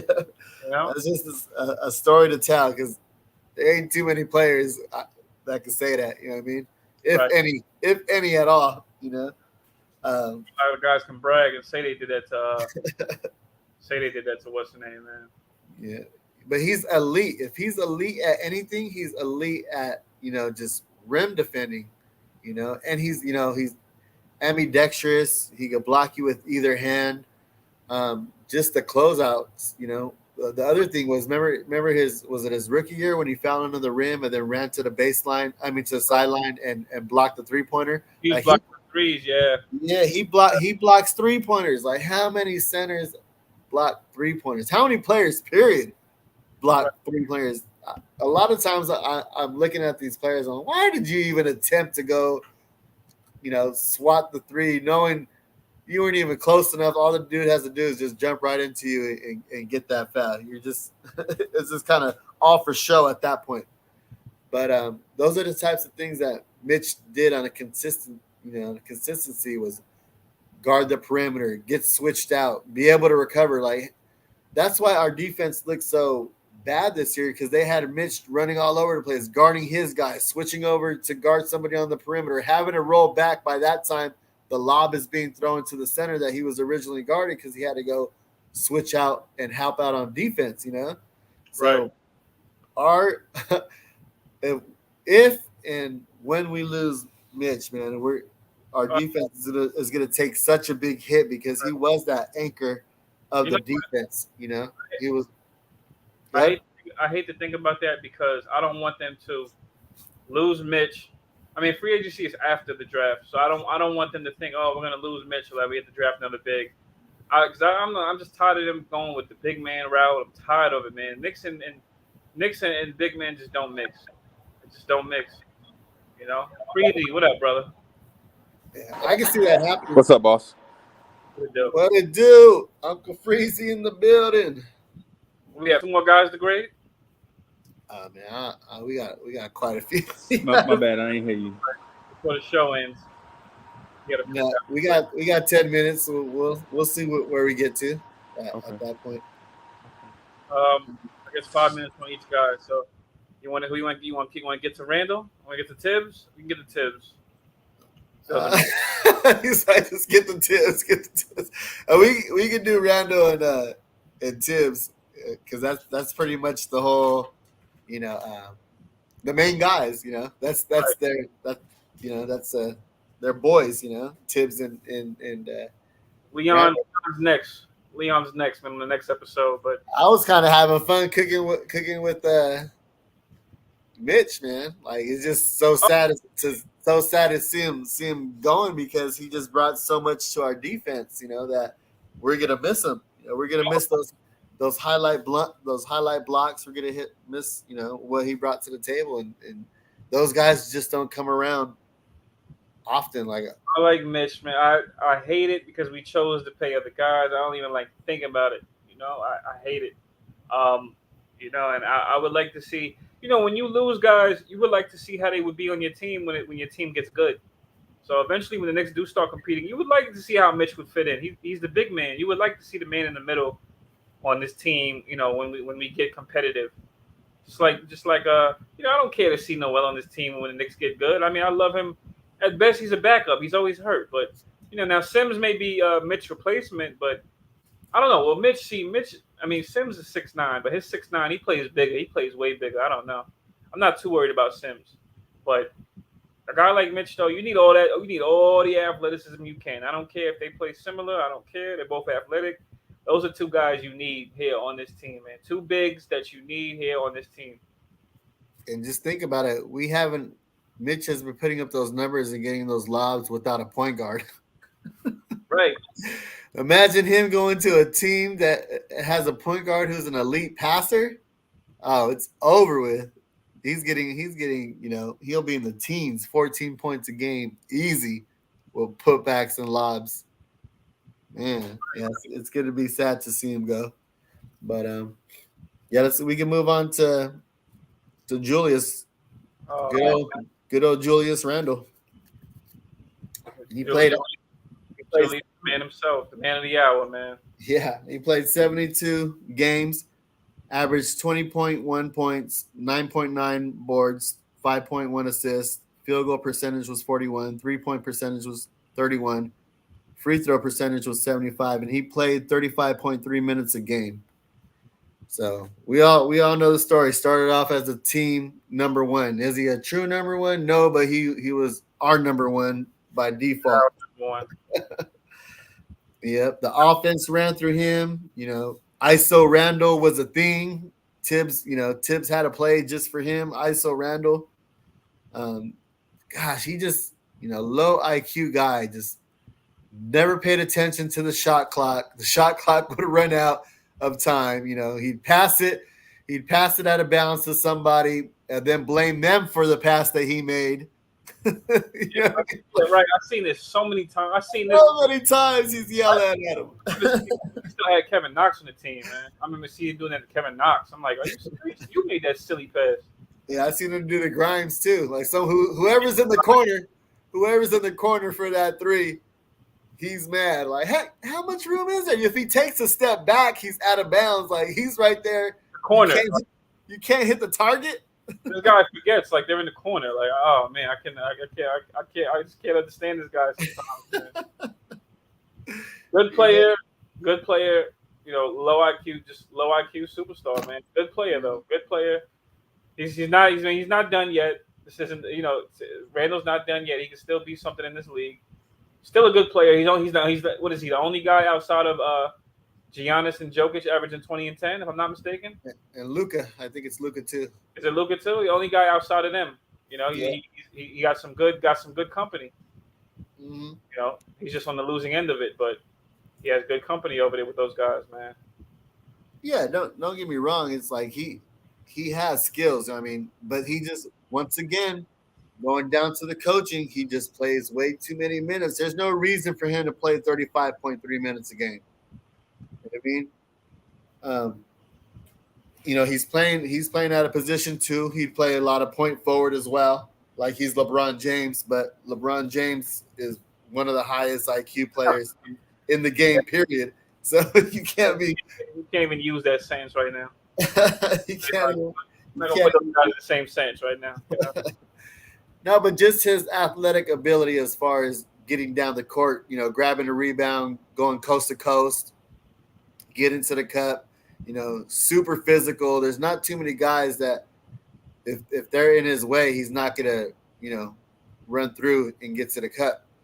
Just he has that strength and that speed to be able to do that. There's not too many guys with that physique besides a LeBron James I mentioned and a Giannis and a Zion that could do that. Mm-hmm. So you just got to play him to his strengths, bully ball, and just his numbers. And we all know his numbers went down this year.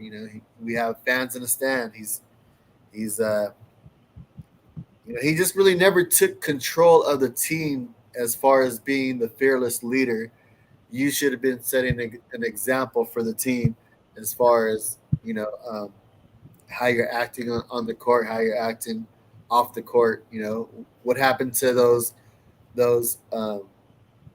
practices, 4:00 in the morning practices, open gym? What happened to all those rumors? Those were last year, and then you never heard about that this year. You got paid as a 1A, and it's not all the way your fault. It's not all the way your fault, but you had a 1A attitude, and he was ready to fight a lot of times. And granted, some people, some players are competitors; they let their emotions get the best of them. However, there's a lot of times when he got into fights, and we already lost. The game was over. So it's like, bro, like, why are you so angry? Who are you fighting? Who are you gonna fight right now? The game's over. We already lost. What's the point of this? Just tell the guys good game, get ready for the next game, and prepare for it. And there's a lot of times when my man didn't have a lot of energy, a lot of fight, a lot of effort, a lot of dog in him. Didn't go around screens, and his assignment was against the Heat game was PJ Tucker. PJ Tucker had a 40 point game on him.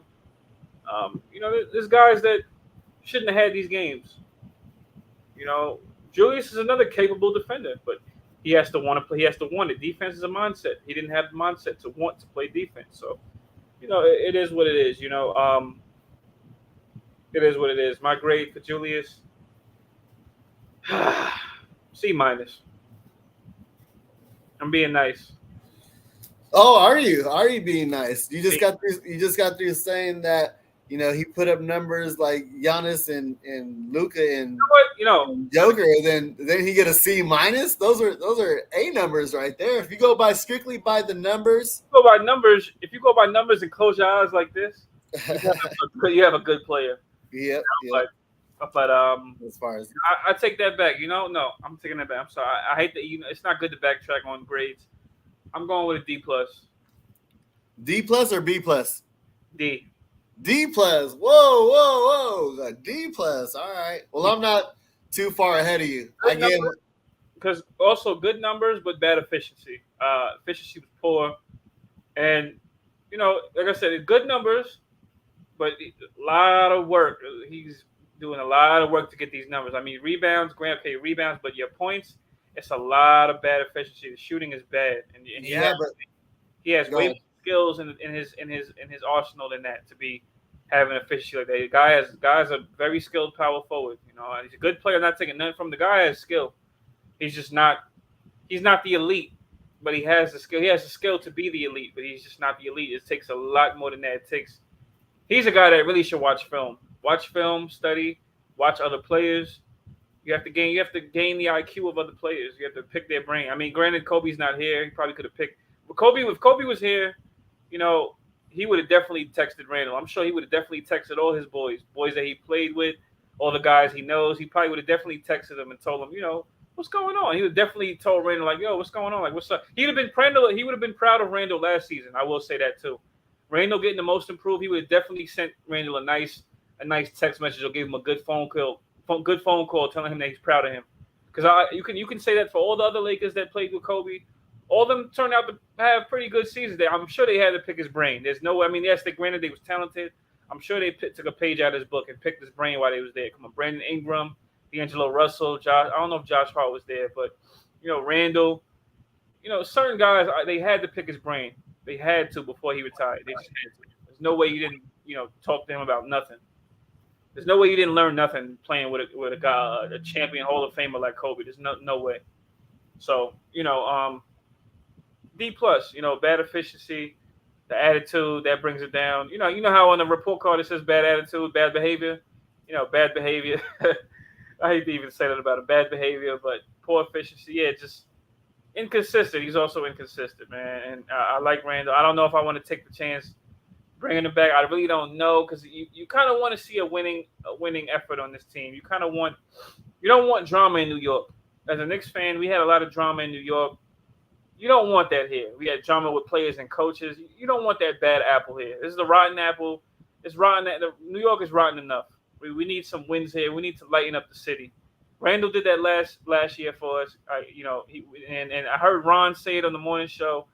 I didn't get to watch the whole show. I tune in to Freezy every morning. I always listen to the morning drive. I know a lot of y'all do too. Ron said, Randall had the city in the palm of his hand, which he did. He had it in the grasp of his hand like this. The glow. He had the glow. He had New York City. He had the keys and everything. He flopped it. He flopped it. The thumbs down, the effort. The thing is, if Randall wasn't okay, the numbers is one thing. The efficiency is one thing. New Yorkers want to see effort. That's all we want to see. Whether you're the star player, most players, yeah, well, Knicks will, fans will criticize you for that. But if you're out there putting up effort to make up for it, just chasing guys around, making them work on the offensive end, just not making it easy for guys, Knicks fans will appreciate you to the death.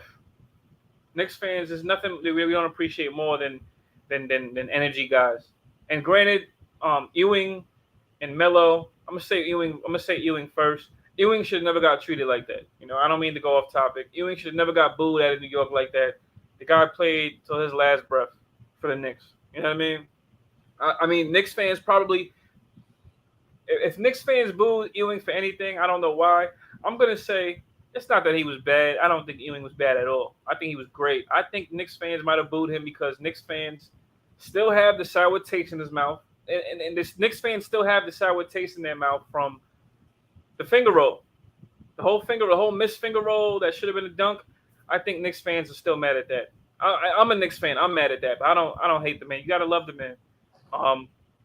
I think Knicks fans are still mad at that. That's why they probably booed him because they're like, Randall, we should have had not Randall. The Knicks fans are probably like Ewing, Starks, Mason, Oakley, like guys, we should have had a ring here. We should have had a ring here in the 90s. We should have. And that's another thing. I know this is off topic, but I'm going to say this before Freezy ends the show. I was watching another show. I can't remember which one it was, but we feel like a lot of championship. We feel like at least 2 or 3 championships should have been ours. Whether we had no chance in hell, whether we had no chance at all, one of those 2 of those rings should have been ours. That Rockets one should have been ours. We had it. We need a recent championship to talk about. You got winning dynasties like the Lakers, the Celtics. Knicks should have been one of those winning. The Bulls. Knicks should have been among those. We should have at least had 2 or 3, but at least one we should have had. I mean, we wasn't going to beat the Spurs, but we made it far. We fought. But that Rockets one, that's one that we should have had. When Jordan was out the league, we should have had that one. By the skin of our teeth, we should have had that Rockets finals. And that's tough. In the city of New York, that's tough. That's a tough pill to swallow, knowing that you almost had it. Ewing, I love Ewing. Patrick Ewing is still the man, but he would have been a king. That whole team would have been kings had they won the finals. They would have been walking kings. They could have probably went to any strip club in New York. Probably could have got pizza anywhere for free. Probably could have got a lap dance. They said that for Melo. If Melo won a championship here, he would have got lap dances for free, all that stuff.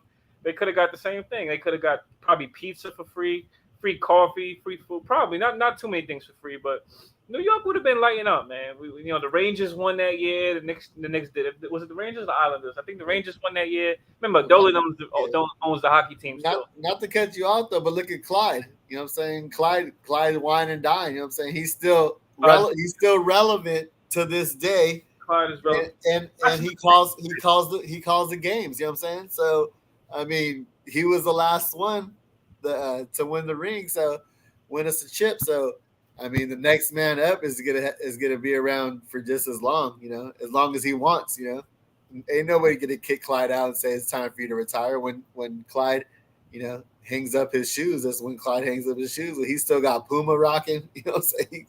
He's still. What makes me sad? What made me sad the other day, man? The last game after Obi had his 40-point game.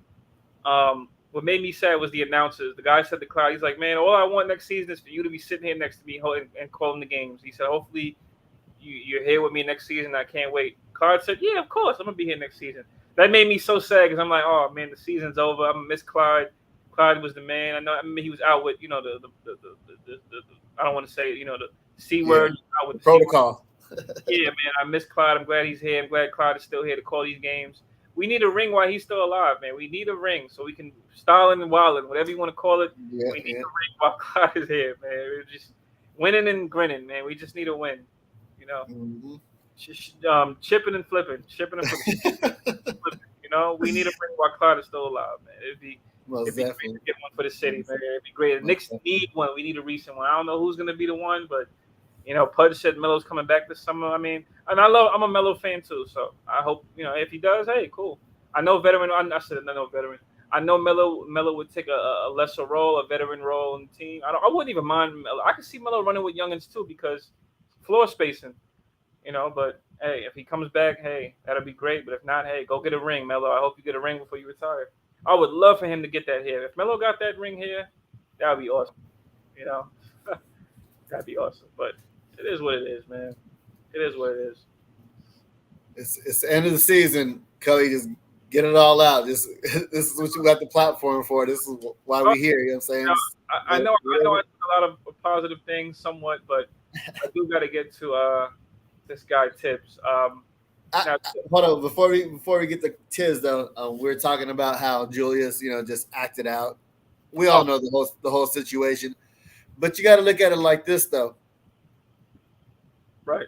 Who could Julius look to kind of calm him down? You know what I'm saying? Why is it, when like say me, I'm Pops. What happens when I start going crazy in the house? Who the heck is going to be the one to calm me down? Why do I have, Why do I have to be the one to be the stable, the stable one all the time to kind of, all right, settle everybody down? What happens when I get out of pocket? You know what I'm saying? Who's the best presence, right? But that's what I'm saying though. It may have to be together, all four of my kids at once. You know what I'm saying? Have to kind of calm me down or whatever. It's just not one person. Where was the accountability? Where was Tibbs at to hold Julius accountable when he was doing these types of things? Right. Where was the vocal leader as far as so I want to kind of put this on Taj too, you know what I'm saying? Because Taj is the oldest vet on the team, 36 years old. You know what I mean? Right. Because look, go ahead. Yeah, he should have been more that vocal leader. He should have, because he does lead by example when it comes to Sims. And Sims mentioned in an interview that he's always Taj is always talking to me, telling me where to pick my spots, how to set screens, just things like that though. And that's cool. But when Julius, he's a big dude, 250 pounds, just, solid, Taj should have been the one. And I don't care. I would have had more respect if Taj would have jumped off the bench, ran on the court, and grabbed Julius when he was acting out. And I feel, what I'm saying? Even if that causes a suspension, you know what I'm saying? Oh, you jumped off the bench, you stepped on the court, you're suspended for these men. You playing anyway. You can take a suspension. Yeah, but that just would have told Julius that, all right, but somebody got my back, you know what I'm saying? Or that would have told the youngins like, oh, look at Taj. Maybe, he is our vocal leader. Maybe he is that guy. He may not be scoring on the court, but he actually was scoring on the court. But but like that just would have brought him that much more of that leadership role is what I'm getting at, And that shows because you can't do it all. Julius was the leading scorer. He was the leading rebounder. He was the leading assist guy. He was leading in minutes. Like somebody out, and he's not a vocal leader. Somebody else needed to take that role and help him out when he was acting out. That's all I'm getting at. You know what I mean? I'm with you. I'm with you. And I would have loved for Taj to have been there. I mean, I was going to mention you've seen what happened down in Miami when Jimmy Butler got up and when he jumped up at Spoelstra. You see what veteran was there that had Spoelstra's back, right? Yeah, Haslam. Right. So that's yeah. I'm not saying I don't want to see that situation hit. I wouldn't want to see Randle jump up at Tibbs, but Haslam is that veteran that kept that in check. He's not letting that go down. That's the continuity, as you would call it. That's the seniority that they have. I wish we had a Haslam here. One guy that I always say, I know this is neither here nor there. That's what I always like to say. One guy that I wish was our veteran, whether he played or not, but I would have loved to still have him on the team, was Shumpert. We drafted him. I would have loved for Shumpert to have still been here. Shumpert is decent on both sides. He's not the best player in the world. He also has the championship experience over there in Cleveland, but a veteran that I would have loved that we drafted and just always remained in Nick was Shump. I would have loved for Shump to have always been here. I always liked Shump from day one, always. I would have loved for him to have just been that veteran, even if he was in and out the lineup. It's not saying the team don't have to build around him, just keep getting guys, but he's that guy that's always here, the veteran that's always here to talk to guys. You know what I'm saying? Because he had his due in the league. I would have loved for him to have grown up with the Knicks, but we don't. The Knicks just don't do that. We don't do what other teams. I mean, I'm not saying they should, but we don't have the Knicks. People get impatient and they want to trade off for other contracts and other players, and Yeah, we do. We brought in Free Dot for a 10-day contract. For a quick minute, he was here. He had a couple minutes, and he even rocked the same number, 21. Was it 21? And then he dipped. Yeah, and then he dipped right afterwards, and that's when Cam got. You want to know something funny? Random. I played Dot in 2K. Random.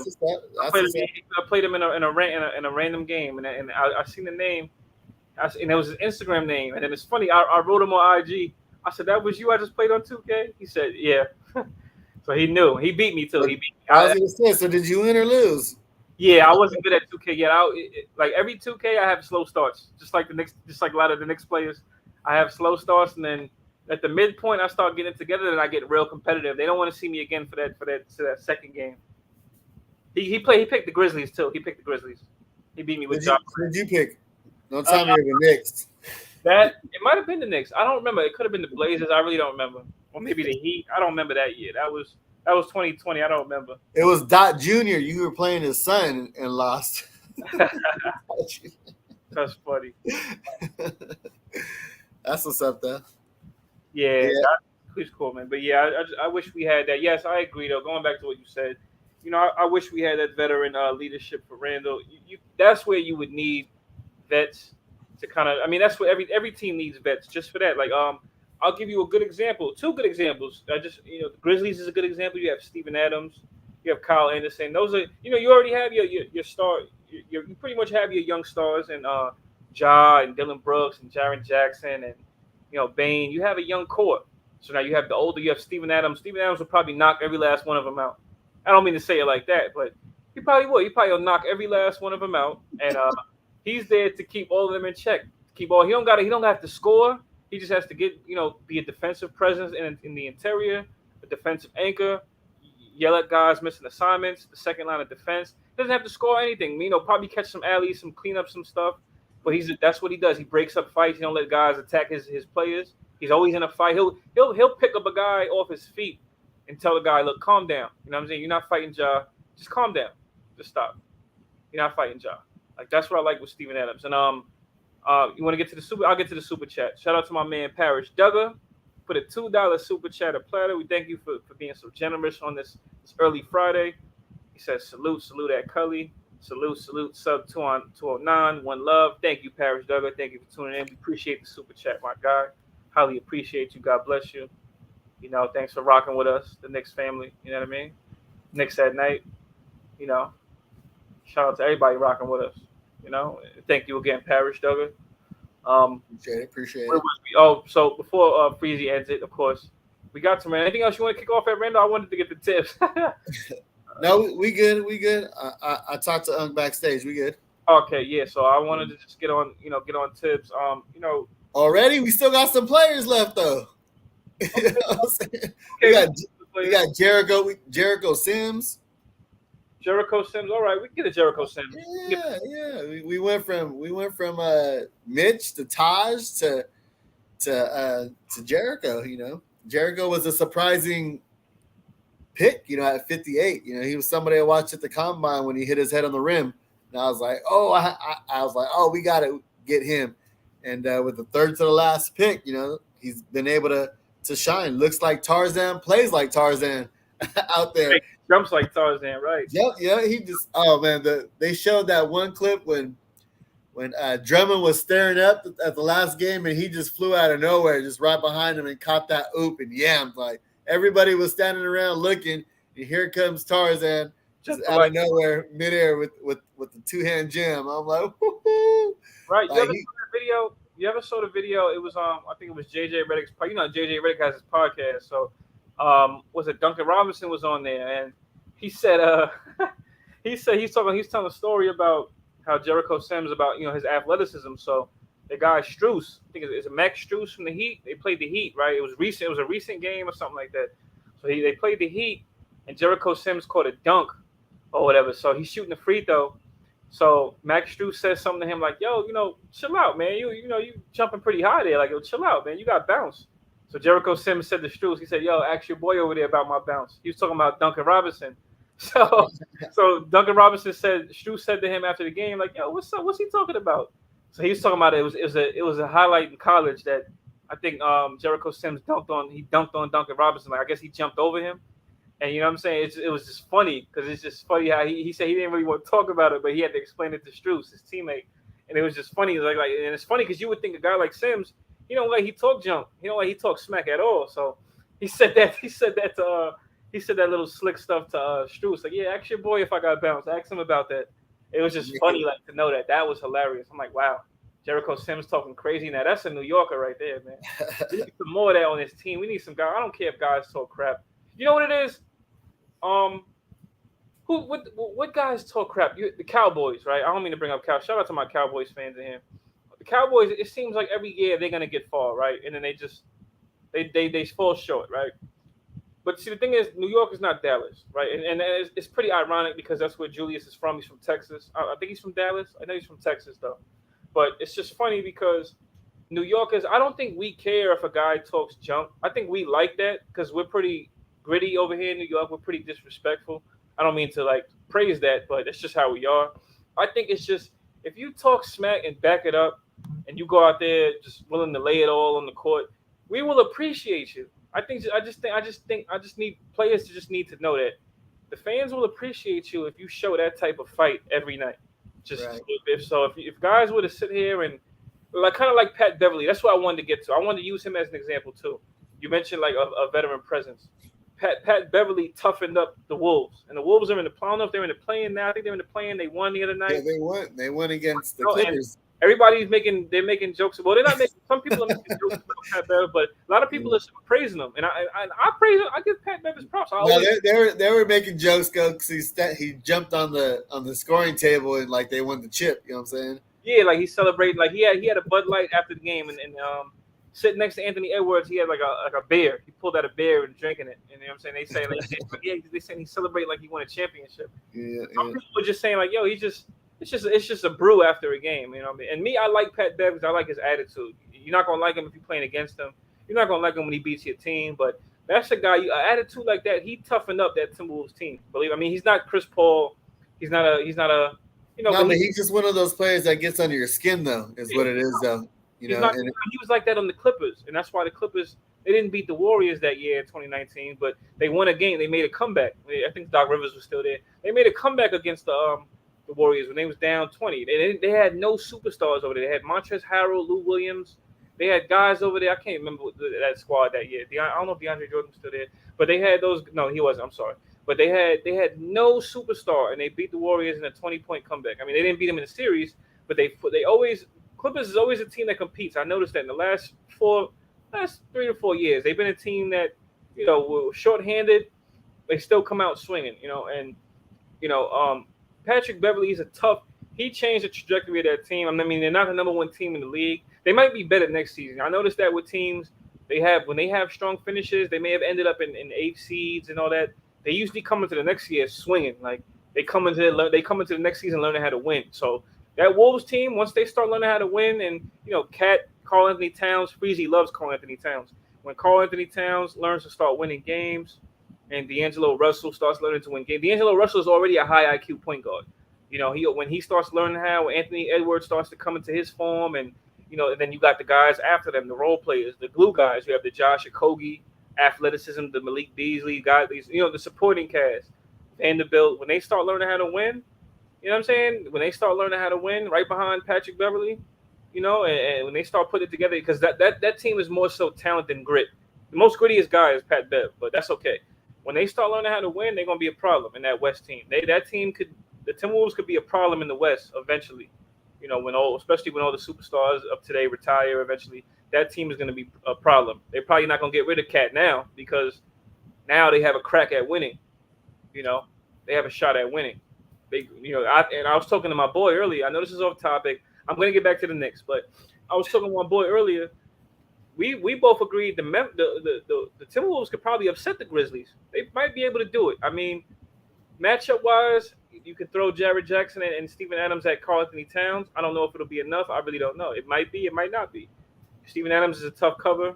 Well, he has a tough assignment, but he's not no slouch. And then you got Jaren Jackson that you could throw at Cat, But anyway, back to my Knicks. You need vets, of course, to show you how to win. However, this team is doing it the wrong way. They're going through vets to win the games for us. And the vets are not the future of this team. The youngins are. You know what I mean? These vets might want out of here. The more this team keeps losing, they may eventually want out eventually. They may not want to be the part of the future. Vets want to be part of winning futures. Vets like it here because they love the crowd. I remember Al Horford. I know this is off topic too. Yes, I would like Melo as a vet. Pudge nice. And salute Jet for life. My bad. Anita said Cully Tibbs grade deserves his own show. Yeah, I might have to go to I don't mean to say this. I love my guy Freezy. I may have to go to Eru over there on Die Hard Knicks podcast. I may have to curse. I may have to go on a show where I could curse when I talk about Tibbs. I don't know if I could talk about him, man. He makes me furious. As a Knicks fan, I am, because we're from New York. I think Tibbs is from New York too. I think he's from Connecticut. He's from the tri-state, but you can't con New Yorkers. Like, you can't lie to us. That's why us Knicks fans are impatient, because you can't con us. We are the state of con. We're con artists ourselves. It's just New York for you. I'm not saying everybody here is a con artist, but we're born to know game. So when Tibbs sits here, when you lie and you say things like you adapted to the modern NBA, and then when we clearly see that you didn't, you got to understand, us Knicks fans are not stupid. We're impatient. We may be impatient, but we're not stupid. When we see you, when you say things like we don't study, and we're not the coach, you are. But when you say things, now you get your props as a coach. Yes, you've been a winning coach. You still have a good record. Yes, granted, yes. I have to give Tibbs his props. I don't like to completely slaughter nobody, but when you say things like, do guys study, and you have a losing record to show for that, it looks bad on you, Tibbs, not us. You know what I mean? It doesn't look bad on us. We're the fans. Now, people, pardon me. People keep saying things like, "Oh, he made y'all relevant." That has to stop too. Ain't nobody make the Knicks relevant. We're relevant when we're losing. Keep that in mind. When we're losing, other teams, other players, they can't keep they can't keep the Knicks name out their mouth. A guy would win a championship, and he'll sit there and say, I want to thank my mom, my dad, and shout out to the Knicks for not drafting me. Guys, the Knicks are always linked to somebody somehow, some way. So we're relevant either way. I'm not saying it's okay to lose, but we're relevant when we lose. So cut the crap about relevancy. I get it. Tibbs made us, he made us relevant last year. Last year was a good. And I'm sorry, I'm not gonna say made us relevant last year, but he got a good culture here. He had a good culture here. However, I think that culture was worn down. I think it was worn down, and it's one thing to have a culture, but you have to evolve that culture. Now, you can't say that, here I am talking about Tibbs. I shouldn't even be talking about we're on it. We're on it now. Just go with it now. So you can't say that, like, Tibbs, he had this thing where first it was give me 10 more games, give me the 20, give me the 30, then it's give me the 40. And he continued to lose. And, I find it funny how Tibbs, it's funny. The funniest thing about this season Tibbs lost. He lost games to what he despises the most. Rookies. How many young teams did we lose to this year? We lost to OKC at home. We lost to Orlando at home twice. Was it twice or just no? It was in Orlando and then we lost twice. Yeah, we lost twice. You know, we lost to them twice. We lost to what's another young team? Okay, the Memphis don't count. They're a winning team, but you can count them too because we should have beat them. Going off of last year because we beat them last year. Was it twice we beat them last year? Yes, it was. We beat we beat them at home and we beat them in Memphis. So yes, we beat them twice. They couldn't mess with us last year. They couldn't F with us last year. You know, pardon my language. Yeah, but I'm with you though, Kelly, because those are the adjustments that he needed to make, and you always say that too. That athleticism with athleticism, we need to match because those youngins they're running and gunning, and we just couldn't keep up with them, you know. And Right. those are the times that our veterans just weren't cooking, they just weren't scoring, and we just needed to match that, that athleticism. I felt like those were the games that if he would have put in IQ and put in, these younger guys, we would have actually put out those wins. Those are just some of the stuff that he should have did throughout the year. He's just so stuck in his ways, I have a set rotation. These are the guys I'm going to play. I don't care if they are running small ball. I'm still going to play these old vets and throw Taj in there. Those are the kinds of things that drove me crazy, And right. Why, Todd? Yeah, but go ahead. I'm sorry. No, that's it. I'm gonna let you quick and just jump in because you're making good points. Things like that. Like for example, when he first said, it's just too funny. It's so funny to the point where it's sad. I kind of feel bad for him at times, but it's just like the game when he first mentioned studying and all this crap. The game when he first mentioned that, he when he first said at the press conference, he said, "Yeah, Taj was great. Taj was great." Nobody's talking about Taj. We already know what Taj is as a player, and we love him for that. He's a hustler. He's gonna hustle. He's gonna give you everything he got. Blood, sweat, and tears type of guy. We get it. He's one of your horses. He's one of your soldiers. I get it. You know what I mean? But we're not talking about him, Tibbs. We talking about the youngins. We it's kind of like I wanted to compare the Knicks. The Knicks are kind of like that. When you play with your older sibling or older friend, you play that. You play the system. You play the video game system, and they, when they die, it's your turn. They ask you if you want to play. All right, you died.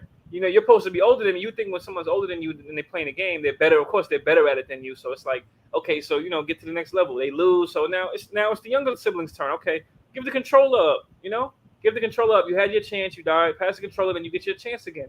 Puff, pass, play, pass. I almost said puff up that. Play. You know what I'm saying? Like you died. You got killed in the game. Pass the controller up. That's what it was with the vets this year. The vets, you couldn't win with them. You gave them extended minutes at that. You gave them a tons of rope. You gave them tons of chances. The vets are not going to. Vets do not change. They sacrifice. If anything, the vets. Sometimes vets don't do that. Vets don't change. So you threw your vets out there. We continued to lose. You had youngins that could probably run longer minutes than what you think, but you didn't want. You just was so stubborn. Oh, they might make a mistake that may cost me a game. When your veterans did that, and you don't hold the veterans to the same standard as you do the youngins, so it's kind of like a smack in the face, yes, to us fans and to the players you have. That's how you lose locker rooms that quick. You lose it just like that when you do things like that. You can't be biased in the locker room. You have to yell at every player if that's the case, or just don't yell at all. Stop the yelling. You're sitting there yelling for what? I seen a comment that somebody mentioned on another page. They said Tibbs has to understand. Guys are taking care of their bodies differently than previous years, than prior years, which they are. Guys are taking care of there's plenty of there's better ways to take care of guys' bodies than it was in 10 years ago, and every year it's going to be like that. There's going to be better healing processes. There's going to be better healing medicines for players, better ways for them to heal. There might be maybe eventually there might be artificial legs. Players can play longer. Who knows? Artificial, things like that. Who knows, man? Who knows? But I'm just saying, that's what Tibbs has to realize. Guys, you got them playing. You have this thing where, okay, we have to play 48 minutes. Granted, that is the right philosophy, but guys, is it the right philosophy to be playing all these like starters heavy minutes, 35 minutes, 29 minutes, 28 minutes, playing Taj all these minutes when he really doesn't do anything different than Jericho Sims? When you want to, Jericho Sims can hold his own. They're both undersized centers. They're both 6'10", 6'9". I think they're both 6'9". You know what I'm saying? power forwards that are playing the center position. They're both good screen setters, good fundamentally sound, go hold their own against bigger centers. But we didn't know that Taj could pop those corner threes. That just barely started coming around towards the end of the season. But at that point, he should have just kept running with Jericho Sims and kind of building him up and kind of adding to his game while Taj is being more of a mentor. He just played Taj to me. Taj should have just been if Noels was already automatically out at this time because he only played 25 games this year. But when it was Mitchell Robinson in foul trouble, next man off the bench should have been Jericho Sims. Until Jericho Sims was in foul trouble or somebody's fouled out, then you put Taj in there. Right. There was no reason for him to play Taj all those minutes, and that's what I just didn't understand is he wasn't giving every other people opportunity though. Like I mentioned, the Burks. There's no reason for Burks to have 29 minutes of the point guard when we had 2 point guards on the roster with the IQ and a deuce. That's and that's the problem. And it's funny because Tibbs was so happy to praise Taj in that interview where he said people don't study. He was so happy to say, yeah, Taj did very well at playing the 3 position. Yes, we get that, but Taj can't guard that position anymore. Look how you guys almost 40. He's not guarding the perimeter. So it's like he was so happy to say that. And Tibbs' philosophy, it hurt us because you chose to play guys out of position rather than, add just fill in a void. You have depth for a reason. That's one thing that a coach should love is availability and depth. That's the number one thing coaches love. And you just, you went against it. And it's funny, not to go off topic, I happened to see a Sixers fan page, right? So the Sixers have some of the Sixers fans can't stand Doc Rivers, as a lot of them can't stand him, and they say he has the same problem as Tibbs, he's leaning on his vets, and they say that the guy Reed over there, I think it's Paul Reed, he plays the center position, so he's a good young athletic center. I think he can guard 3 positions, 3 to 5, whatever. But they say he had a good game and Doc Rivers had to play him, and the guy had a good game, but they said in the playoffs. They can't wait to see him get, is Drummond, who's over there in the Sixers backing up Embiid? Drummond? Is Drummond over there? Yeah, Drummond's over there. Yeah, they said they can't wait to see Drummond and someone else. They said they can't wait to see him get lit up in the playoffs or just tire out because Doc Rivers is too stubborn. And that's the thing. That's the thing. Coaches, only some coaches know that only some of them utilize what they have. And that's how these players come up. That's how they get value around the league when coaches take the chance on them. And they really make their name in the playoffs. When a player goes down, sometimes you have that young. They plug in that youngin, and that youngin just fills the void instantly. How many times have we seen that? So we've seen that numerous. You know who just, not to cut you off before you even got to say anything. You know who I just seen do that. I think he'd been getting playtime. Bones over there on the Nuggets. Bones Highland, right? Yeah. They didn't have Jamal Murray all season. I don't know how much playtime he's been getting. I like the Nuggets too. I like Bones a lot, but he started with the minutes I've seen him getting, man, that boy is killing. He's aggressive. You know what I'm saying? He's aggressive. He's talking junk. So I like that. I like his swagger, man. He would fit well over here in New York. He would be a killer. He has range and he can play defense. He's a skinny guard, skinny toothpick guard, but he uses that to his advantage. He has the range. He has a wiry long arms that'll he could defend. He's gonna try to get the ball. He's gonna try to reach in and steal it from you. He's a good dog defender. He's a good player. I think he would. That's another guy I wanted. If we didn't get Deuce or if we didn't get a guy like Trey Mann in last year's draft, and I like that. I'm happy for players when they get their situation, especially the young guys when they get that situation on another team. When teams plug in that youngin because their vet is out or I get happy for those guys. That's when teams start to realize what they have and. We have more depth than we think, but Tibbs refused to use it. That's what makes Tibbs the bad coach that we say he is. Because so, what was your grade for Tibbs? A+? A F. A F. A D-, a F. A F. I'll give him.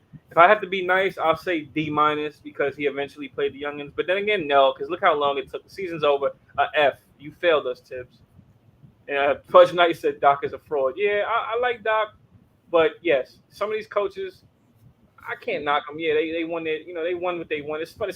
It's ironic because Doc and Tibbs won together. The only time they won was together. With Tibbs as the assistant. But yes. I'm not that harsh on Tibbs. I'm giving him a C-. I Oh my God. You gave a few players a C minus, didn't you? Yep, yeah, C minus. Because at the end of the day, you still need your culture. You still need defense first. You still need to be hard nosed on your players. You still need to you can't just run all the youngins in at the same time. So I get that. Wait your turn, and when your opportunity is there, you got to take advantage of it. And that's kind of what happened to Grimes is he got that opportunity and there was no going back from there. Right. Now whether Deuce took those opportunities, he really didn't. And that was the thing about Deuce while he was out there is he kind of flew under the radar offensively as well because he was just like Obi out there where he was looking over his shoulder trying not to make a mistake. Just play your game. And I know it's a little, not to cut you off, I know it's a little harder for him because he's a point guard, and that's a very critical position. So, and I know Tibbs is very critical in particular about that position. It's a lot to run a point guard. Now, I will say, though, I'm not going to say if I was the coach, yada, yada, yada, but I will say, Anita said his grade is a solid F. Yeah, he is an F. But, no, I will say, like, a guy like McBride, like, certain guy, like, McBride was a point guard in college, right? McBride, you got to let him play through mistakes. If you want him to be good eventually, you got to let him play through mistakes. McBride ran it. He had the guy has a smooth game. He could post up. He has a smooth mid-range pull-up. I mean, I seen him do it maybe last week or 2 weeks ago. It was one of them games where he did it. He came into the lane around a pick. And that's he's naturally a point guard. And it's nothing against IQ.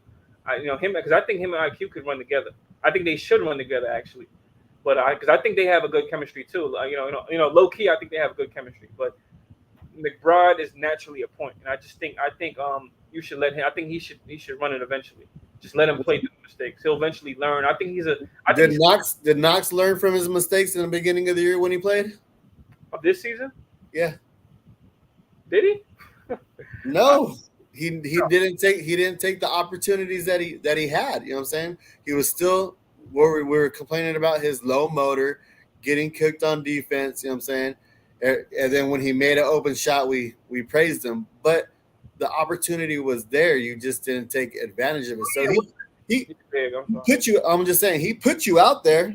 Now, whether he put you out there for 2 minutes or 3 minutes, what you did with those 2 or 3 minutes was up to you. He was what Fizdale said players were accountable.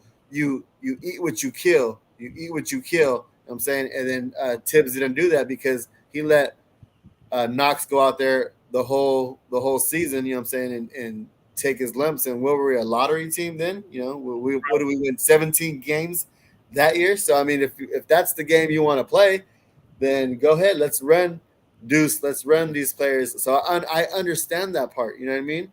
You gotta take the opportunity, and that's why Deuce got his 9 minutes a game, though. You know what I'm saying? So I see that you can't really play everybody all those minutes, and he did play the young guys. You know what I'm saying? He played Obi, he played IQ, he played Grimes, he played Sims a little bit.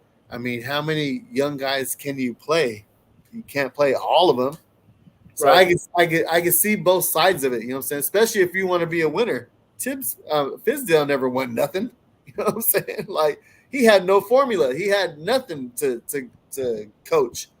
And we just weren't that good of a team. So, like I said, if we won 5 more games, then we would have been looking at Tibbs a little bit differently. Oh, he made us back to the – so, like I mentioned, he made us back to the play-in, or we were a playoff team.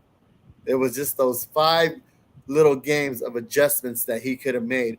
But as far as being a hard-nosed coach, you know what I'm saying, guys like that. Guys like IQ like that. Guys like RJ like that. Guys, some of those, guys like being yelled at in their face. And some, because they want a coach to play for. That's what they want. Because those are, not to compare it to movies that you see, like basketball movies, but it's kind of similar. Like when guys have that coach that's on them, on their back just all the time. That just it makes them tougher. Veterans is like, whatever. I'm not gonna change. It's like whatever. The youngins. I mean, you have some youngins like that too. That's like, man, whatever. You better get out of my face. But you got youngins that like you can see the guys on this team are coachable. The youngins, at least to my knowledge, they look pretty coachable and well disciplined. Like at this point, like they can. I think they can at this point they can handle his yelling. I think they can handle it now. They got a year under their belt with it. Obi, this is his second. He's going on. Obi and IQ going on their third years under this coach. You know what I mean? And they got a guy. Remember IQ and Obi, the first guys that if I'm not mistaken that Derrick Rose had dinner with when he came to the Knicks when he got traded was IQ and Obi. If I'm not mistaken, I remember. Those were the first two guys he had dinner with, and that right there was chemistry. And I'm sure he told them how to deal with Tibbs. Rose don't even. Some guys they just some guys. Rose, not to cut you off, but Rose told his teammates that he goes, don't look him in the eye, don't look him in the eye, just nod your head, just go sit down. You know what I'm saying? Like he knew that, so he was giving advice to players like that, to his teammates like that. So it's just a learning. A learning curve. You have to, you'll get spot minutes your rookie year. You'll get spot minutes your rookie year, and the more you produce, the more you'll go out there. And then watch next year. Though Sims will get more run. Grimes is already in the starting unit. Grimes is basically what IQ was last year. As far as taking the opportunity and running with it. Just the other guys, Obi was more of the eighth pick, so he kind of had to get some minutes behind them, but nobody was pushing for Deuce to get more minutes, and nobody was pushing for Sims to get more minutes if he's the fourth string back there. So I get it. I can look at both sides of the coin, and Tibbs is a winning coach. You know what I'm saying? Like, who do you guys want back? You guys want Fizdale back? I don't. I mean, you can't. There's not it's coaching the NBA. There's just not that many guys out there who could do it. You know what I'm saying? With the resume, we're gonna go back and we're gonna have what, Derek Fisher? We want a new guy. Oh, let's see what Johnny Bryant could do. What is Johnny Bryant proven? For all we know, he could be another Derek Fisher. He could be another David Fizdale. You guys want another young coach that maybe coached one or two seasons somewhere else? Then how does Jeff Hornacek sound? Because he did the same thing. And what did he do when he came to the Knicks? So Jeff Hornacek, I always vouch for him because of the situation. But yeah, go ahead. Yeah, because of Phil Jackson and running the triangle and really not having a word of his own to play. He's kind of just a puppet. Now that would have been the perfect time. I always say that. Now that might have been the perfect time to have Tibbs. Tibbs wouldn't have listened to him. Yeah. You had Derrick Rose here. You had your guy. And you had Noah. You had two of your guys who you love. You probably would have ended up. You had Courtney Lee. He was a good defender. Tibbs would have got a lot out of Courtney Lee. But hey, that team is Phil. I blame Phil for that one. But that's neither here nor there. That's the old Knicks. We'll talk about that on another show. But yeah. What'd you say? You said when guys were here, they didn't do much. As the coaching gigs. Yeah, so we know what we're gonna get at Tibbs. We're just frustrated because he doesn't change his ways. A tiger doesn't change his stripes, but what you're gonna get out of it. You're gonna get a tough-minded, defensive-minded coach. And look at towards the end of the year, our defense went up the rankings once again. With what we had, we don't have elite guys. We didn't get free agent elite defenders in free agency, and he made what he could from what he had. So right. You got to give the guy some kind of credit. As far as an F, like I just an F. As you can see, I didn't give nobody an F because they all showed up and produced something. You know what I mean? I don't even think we got to Kemba. Did we ever get to Kemba? We didn't even touch Kemba. Yeah. No. Yeah, and just let you know, I didn't even give Kemba an F. You know what I'm saying? Kemba ain't deserve that F. I didn't give him an F. You wouldn't deserve. Kemba doesn't deserve. I mean, Kemba for what it was. Oh man, and I love. This was a long season for me too, man. And I had a sad year, and nothing's, of course, as far as personal problems, I had a sad year. But I will say, this show has got me through it. Some of the Knicks games got me through it. That Kemba Christmas game, I had got I got some bad news on Christmas, right? About a family member. That Kemba game, it was something to watch. It was something to watch on Christmas. He didn't give it to us every game, but it was something to watch. Especially him being from New York and the crowd cheering his name. And then Randle, Randle saying, this is Kemba's team. That's what Randle said. Now, if Kemba was healthy, maybe it would have been his team. I can say that. He's a point guard. Maybe it would have been. What was I going to say? But as far as Kemba's grade, Kemba, of course he doesn't have any defense. I mean, someone said this on in another comment. They said that Kemba, historically, he's always in the right place, but it's not enough, which I can agree with. He may contest a jumper. However, in this day and age, well, not so much this day and age, but, the NBA is, you have a lot of good shooters that can just shoot over the top of them. A lot of guards are more athletic. They could just shoot at the top of their release over them. So it's just not enough. And he's small. So he's not going to do much defensively. And I think that's the thing with Tibbs. Tibbs' numbers or his scouts, he might have had a stat that said that Burks is better defensively than Kemba, which I'm sure he was. He's taller, but he didn't make much of a difference as far as running an entire offense. Burks didn't make much of a difference. Just like Pudge said, he has no playbook. His defense was overrated. The defense was number 6 in the league, if I'm not mistaken, when the youngins played. Right, Sub? Is that when it was? It was number 6, wasn't it? Yeah, somewhere around there. It was somewhere. It was in the top. It was in the top. And that's what I'm saying. The defense that Tibbs has, you can get the best of it out of the youngins. Why? It's not even so much of guys having the experience to know how to move or rotate in your offense. You just have to understand some players that are just gifted, with speed and athleticism. They just move better. It's just nothing. It's nothing against the veterans. It is against Kemba though, because his knees were shot though. You know what I mean? Oh, like yeah, he couldn't recover after he got picked after the screen was set. There was no recovering from Kemba. So off top, he's the first line of defense, and once this guy gets past him, he's getting to the cup. So that was the thing about Kemba, is he was just that liability on the defensive end. And if he's not scoring, which he wasn't, because he only averaged 11.6 points a game, which was his career lows. He had career lows with the Knicks as far as points, 11.6, assists, 3.5, rebounds, 3.0. The only thing that he didn't have his lowest was his field goal percentage at 40. There's 2 times in 2013 and 2014 where his field goal percentage was just a little bit lower. But other than that, he just had all-time lows with us, and being a defensive liability. So he wasn't what we expected, and he's not a set the table, get everybody else involved, orchestrate the offense. He was a score first mentality guard, cardiac Kemba.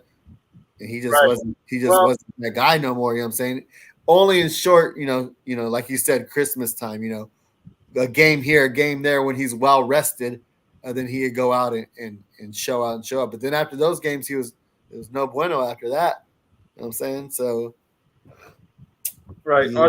RC Creative, salute. Yes, I agree with you, Sub. Yes. Because there's not many, we always say there's not many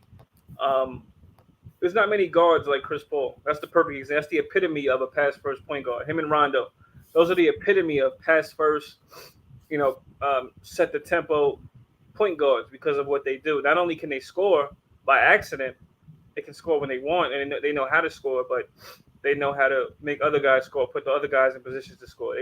Their IQ is just off the charts. And RC Creative said, and that's my thing, RC. That's where I got to disagree with you. I agree with you to an extent. Yes, we don't have the talent. However, the man you have pieces at your disposal. You chose to play guys out of position. You chose to give Taj minutes at the 5 when he shouldn't have been out there. The guy is a stick compared to a guy like Nurkic, a guy like Jokic, and you got him out there guarding those guys, getting knocked all around. He's a veteran, and I get it. Yeah, he should know how to defend them, but you have to think of the physicality. He's only 6'9". He's 6'9", going up against a 6'11" or 7-footer. he's not going to do much. He's not going to be effective. And you put Alec Burks in, who's just it's not sustainable having him run point guard long term. So yes, I agree with you. He didn't have his horses, and I'm still trying to figure out who his horses are. Who his defensive players are. There's two guys that I think of, but it's not up to me to decide that. But two guys that I think we're getting Alfred Payton back next year. Didn't you hear? I hope I didn't hear that. I hope you didn't hear that either.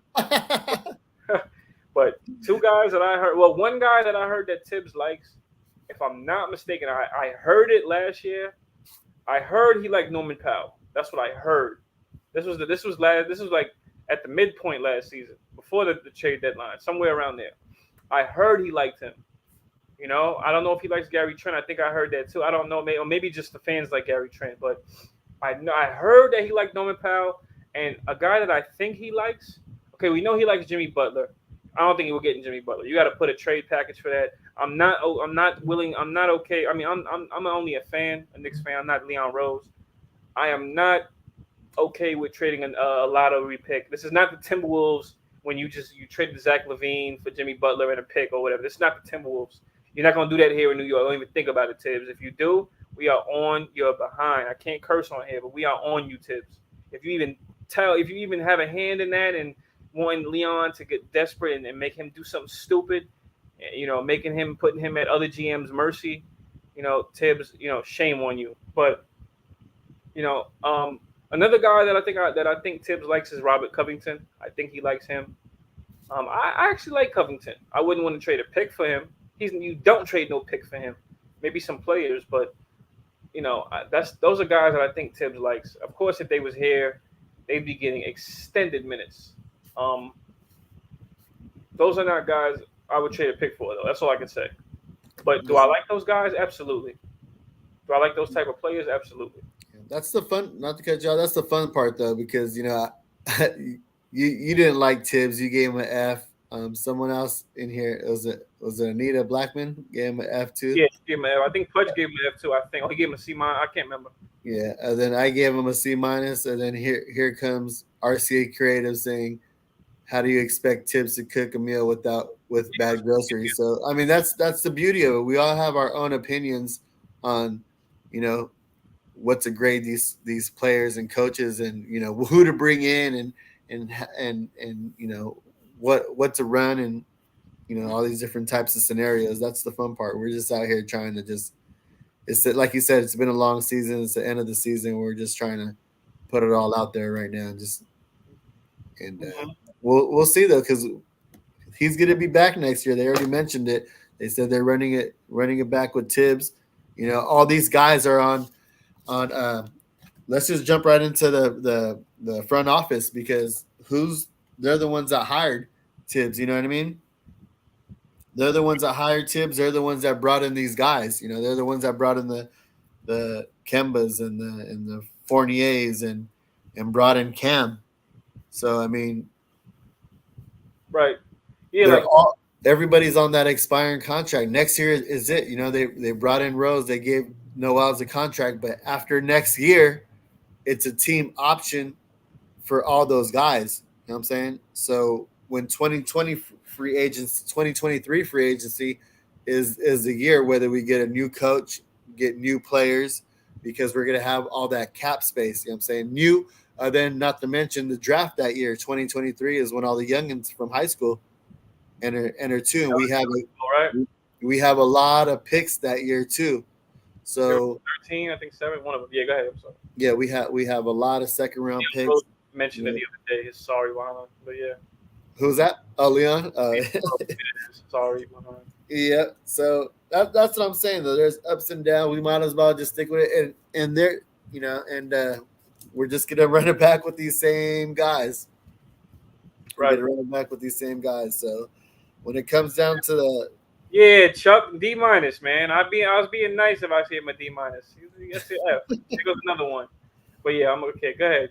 So my bad. No, so I kind of like how they strategized all that out. They at first when we had the draft and we kept trading back, we were like, what is the front office doing? But what did that pick end up being? That pick ended up being Cam Reddish. Right. Then we didn't end up trading for another vet to bring in. They stuck to the plan, no matter how much Tibbs probably pounded the table and was like, "Bring me another vet." We're gonna make a playoff push. They just stuck to it. And exactly, that's the type of guy he is, man. Get somebody in here, bang your fist on the table type of guy, man. Yeah, and you heard he was a little bit upset when they brought in Cam because he was like, "My rotation's already full. This guy's not playing. How do you expect to to bring in this guy?" Yeah, go ahead. I'm sorry. Go ahead. It gets too excited. Go ahead. I'm sorry. It's all good. So I'm good with it. You know what I mean? Like, this front office has stuck to their guns. They haven't made any knee-jerk reactions where, guys maybe have been on the open market and they just didn't pull the trigger. The what's his name from the Simmons was available. Just whatever it was available. They didn't make a decision. No, maybe we went after Westbrook or whatever. Maybe we went after Damian Lillard. We didn't do none of those. We stuck to the plan, and that's why I think they're not going to make any big moves this summer either, knowing that all these contracts are going to be done and over with after this year. And you can still trade these guys during All-Star break weekend and get rid of these guys and see what you get, another second round pick for him. So I'm okay with the movement that the front office has been doing. Right. And then we have another draft stash, draft and stash, and Rokas Jokibitis, right, who we know nothing. I mean, we know a little bit about him, but I mean, there's good things that they've done. So right. I'm okay with those moves for the draft. They drafted Obi, IQ, Grimes. We know who they drafted, Obi, IQ, Grimes, and all them. So I give them a B- for the draft. And that's the thing too. Now, just one thing I wanted to say. Go ahead. If the front office had traded for a veteran that Tibbs, that would have been the Tibbs liking instead of Cam Reddish, I bet you he would have had a spot available then. Talking about he has his team already. He'd have made a spot for that veteran. So that's why I know that's cap. And it's messed up too to act like that. A guy that wants to be more involved in the offense or in the team, and you sit there, you need all the help you can get, Tibbs. Don't act like you know what you're doing, that you got it under control. You need everything you can get. Now learn how to use it. And did I give my grade to the front office yet? Was you still cooking? Was you still talking?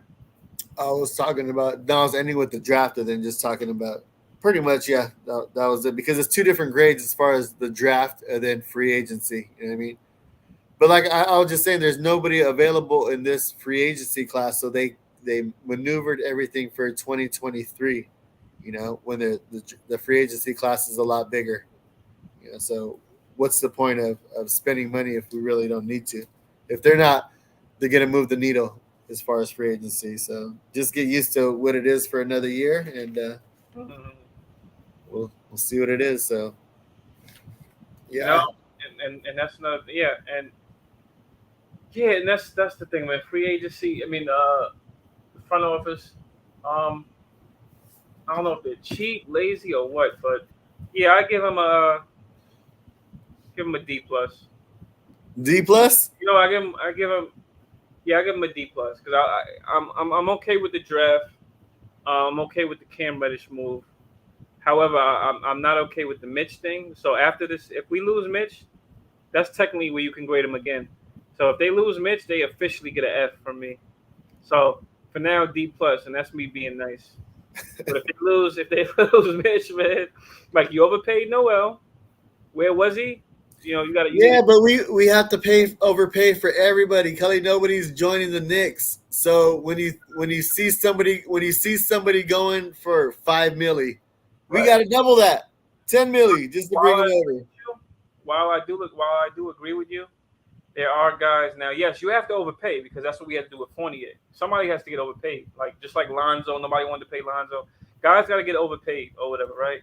Now, granted, with Noel, I get that you gotta overpay. However, you probably could have paid maybe less for somebody that would have been available. For who? For who? I mean, we didn't know he wouldn't be available this year because he was available last year, and he was a heck of a good player last year. He was a defensive, Steinsworth for us last year. But this season, he was never available. He might have been available for 5 games. Every little second, if he had a cut on his arm and could still play, Tibbs would say, yeah, go out there and give me some minutes. And then after that game, you wouldn't see him for like another 10. It's like it happened every time. He might have only played 6 games or 5 games. I don't know how many he played, but the man was never there. Never there. He's just useless to us this year. I hope he's good. He's there for us next year. Now, Derrick Rose is the only guy that gets a pass because you knew his injury, you knew his history already, and when he does play, he plays with the utmost heart. He's appreciated here in New York. That's one guy that's appreciated here in New York, man. He always will be. Taj is too, and we're looking for more. We're looking for more guys to just be appreciated here. But yeah, that's all I want to say. That's all I want to say too, man. Finish cooking, sub. My bad. No, you good. You good. Yeah. I agree. I agree with you.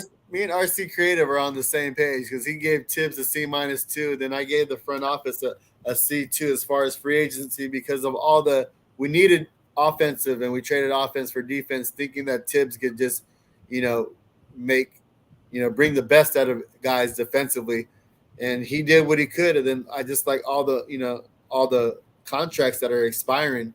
So I mean, they didn't do that. They did all that on purpose. So I like that. Somebody's on the same page as me. I'm not rocking solo. Yeah, I mean, I give them some credit, man. I ain't feeling them. I'm just not feeling Leon Rose, man. I'm not feeling this guy, man. I'm not. You shouldn't either. So, I don't hate the guy. I don't know. I don't know the guy.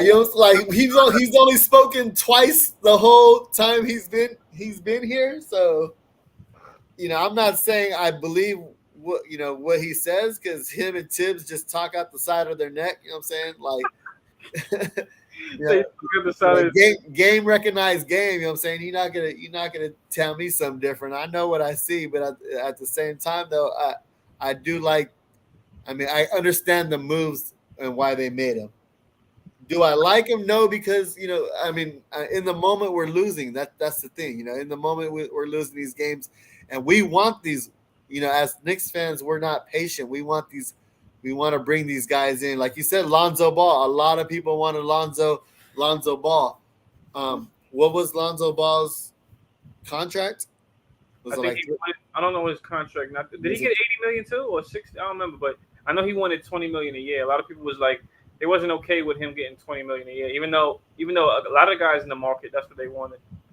They wanted 20 million. How many years? I don't know if it was 3 or 4. I guess he wanted that 4th year. But I'm not sure how many years total. I don't know if he got 3 over there or what. But what was I gonna say? You made me forget what I was gonna say, man. 4-year, $85 million. 4-year, 85. So there you go. 20. That 20. I guess 22.5 a year, something like that. I don't know. Something to that extent. Yeah, 21.5, 21.25. Right. It would be.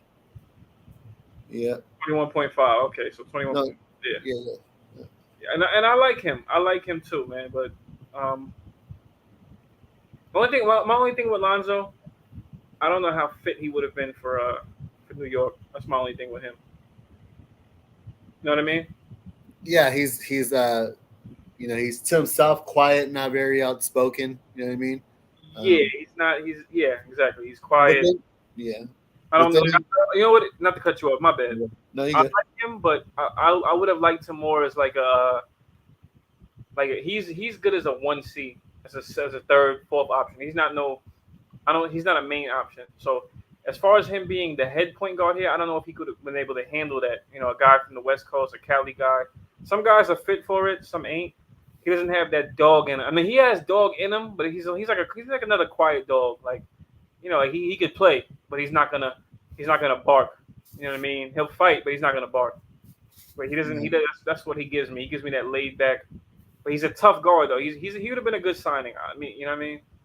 Amongst the guys I wanted, he would have been a good signing. I like Gary Trent. I like Norman Powell. Those are guys I wanted. Me personally, I just wanted guys like that, defenders. I think that's all we needed. We would have been good. I even said we could have kept Reggie Bullock. I didn't give a damn. But Norman Powell, Gary Trent, those would have been solid pieces to add on. Just guys that could defend, had dog in them. They both play bigger than what they are. They're both about 6'3", 6'4". They both play like they're like 6'7", 6'8". Solid guys, and that's all, man. Yeah, but those guys went to the teams that they got. They re-signed with the teams that traded for them. Basically, and that's another thing I want to say. Those guys, we never take the chance. I guess we just don't ever have the assets to pull it off, but we never take the chance. And the teams that take the chance, the guys ride out with that team till the season's over. And they after when the season's over, you know what they say? They say, I kind of like my situation here. And they don't even think about other teams. They may Did you hear Gary Trent Jr.'s story though? He got traded from his pops and him got traded from the same team to the same team on this. I think it was even the same day. Oh shoot, really? Yeah, from Portland to the Raptors. Yeah, that's funny. I gotta look that up. Yep, the story was something similar to that. You know what I mean? Is what I heard.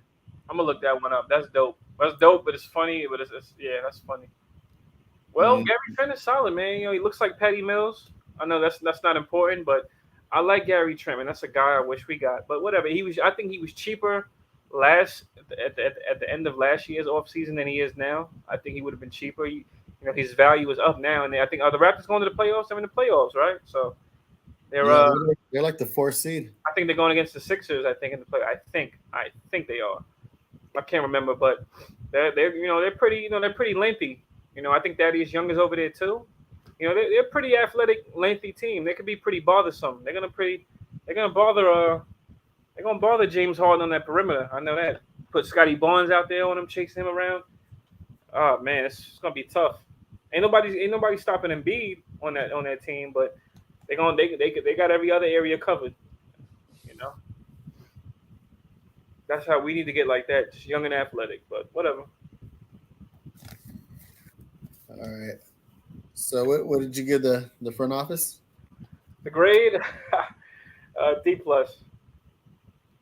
Tired of being nice, man. D+, man. Yeah, you're nice in the beginning, and now you must be getting tired there, Cully. A little cranky there because now you're giving some horrible grades out. Yeah, man, you gotta. Cause I told you, man, the bad grades are coming, man. The bad grades are coming. I was gonna be too nice to everybody. I try to see both sides of the coin, of the situation, and I root for people before I root for them to fail. I root for them to win. I don't root for nobody to fail per se. I wanted guys to win here. I'm a Knicks fan, so of course I want guys to win here. Of course I see the good. You know what I mean? I can't stand the flaws, but of course I look at the good. And I'm a Knicks fan first before I'm a fan of any player. But do I want to see some players go? Hell no. Out of all the youngins we have, I don't want to see none of them go. I'm okay with some of the vets, but right? Because we haven't had any a group like this in I would say forever. Not this much of a group. We actually have some youngins now. I don't want to say let's not jinx it. I don't want them to just turn around and say, oh, the Knicks made a deal and traded off 3 first-round picks and all the youngins. I don't want them to turn around and do that just to get a star in here. I'm tired of taking that route. Let's build organically. KD and LeBron will retire soon, and then the league is ours. There's no. Well, I want to say the league is ours though, but there's a new wave. All those teams are old. Now we have teams like like the Hawks who eliminated us from the playoffs the last 2 years. They have a young and upcoming team. They have we know who's on that team. Then you have the Hornets. Who we don't match up good against. Now they have a LaMelo Ball. The Miles Bridges who we should have drafted. They have guys like that. Then you go to the Wizards. They have a young team. There's just so many up and coming. The East has got so much better. You have all the Raptors who you're just talking about with Gary Trent Jr. and Scotty Barnes. You know what I'm saying? Scotty Barnes, but yeah. So like all those teams got a whole lot better. So that we can't trade, we can't do that quick fix because now we gotta match the age group with these youngins. Now we're good. So I'm not really too worried about the Pistons. They got some years ahead of them, though. But look at all the talent on the Magic. Look at all the guards they got. And if they ever get Jonathan Isaac healthy, there'll be and the Wagner brothers. There'll Right. be a good team. Yeah, the Magic. They have their young talent. You got the Zion. Well, Zion. I don't know about Zion right now, but the John Moran, and you got a new wave of young talent, and I want the Knicks to have somebody part of that wave. I mean, it's not about what I want, but we need to be along that wave too of young talent and moving young, because the youngins are winning right now. It's becoming a youngins game now. As far as impactful players, only person that'll probably be only two players that'll probably be maybe three. I'm sorry, I'm gonna say three. The main three players that are older. Yeah, that I guess are older, that'll dominate the league. Maybe four. You could say Doncic, you could say Jokic, you could say Embiid, you could say Giannis. Those will be the guys that take out. And they're all in the West. well, Embiid and Giannis are in the East, but Embiid and Giannis. I was thinking Doncic. Yeah, I was thinking Doncic. And even you could maybe throw Booker in there as a because the Suns, when Chris Paul retires, I think the Suns will be good. Why? Because I think they made a culture over there.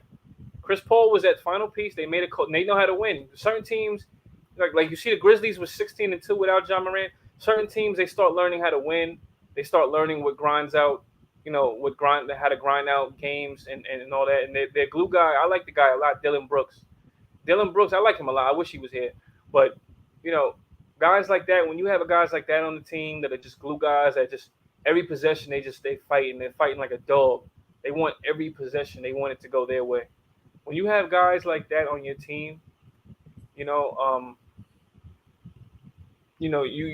bound for success. When you have a fighter on your team, you're bound for it. So yeah, that's what I want from the Knicks. I want a guy like that. But anyway, I'm sorry. Where was I getting at? Wait, let me think. Where was I getting at? I was saying that to say that. Oh boy, I forgot. Oh, I was talking about the youngins. I'm sorry. Was I talking about the youngins? Yeah, I say that to say that we need to be part of that wave. The old wave is retiring soon, and God bless them, for putting on, as being a basketball fan. God bless them for all the years they've done in the league. KD and LeBron, they put on displays of greatness. KD probably got about 4 or 5 more years left, maybe 4, 5. It's crazy to even say that. I was in high school when the guy was drafted. I was in my third year. I was in my junior year of high school, maybe my second, when the man was drafted into the league. I remember when he was a kid, and I was like, he's gonna be good. When he gets older, he got that wingspan. When he crosses over, he leaves so much space because his wingspan is crazy. His long arms, and he can shoot over anybody. I'm like, this guy's gonna be a problem. And it's just I see all the talent, man. Yeah. James Harden, he'll probably get a ring before he retires if he's healthy. Certain guys, you just know they're going to get the ring. The last of the superstars, they're going to get their ring. Only guy I'm unsure of is maybe Westbrook. But yeah. So, and I'm not saying that to be funny. I'm unsure of certain guys. I don't know if they'll get it. Oh shoot, hold up. My fault. I was looking at something. Yeah, Giannis got his. Jokic will probably get his eventually. The Suns may get theirs eventually. Doncic may get one eventually. I see Doncic getting one maybe in 4 to 5 years from now. In his later years, I see him getting one. Kind of like having a Dirk run. I can see Doncic having like a Dirk Nowitzki kind of run to a finals. You know what I mean? So who do you got in the finals this year? I gotta look at them standings again. The Celtics are pretty tough. I think that injury to Robert Williams hurt them. He may come back. I think the fourth game. Yeah. Wait, which game? I think the fourth game. If whatever fourth game is he may be back by then. You want to know a fun fact about that series? It's not really nothing crazy. Last year, the Nets were the 2nd seed and the Celtics were the 7th seed. Now it's reversed this year. Now the Celtics are the second seed, and the Nets are the seventh.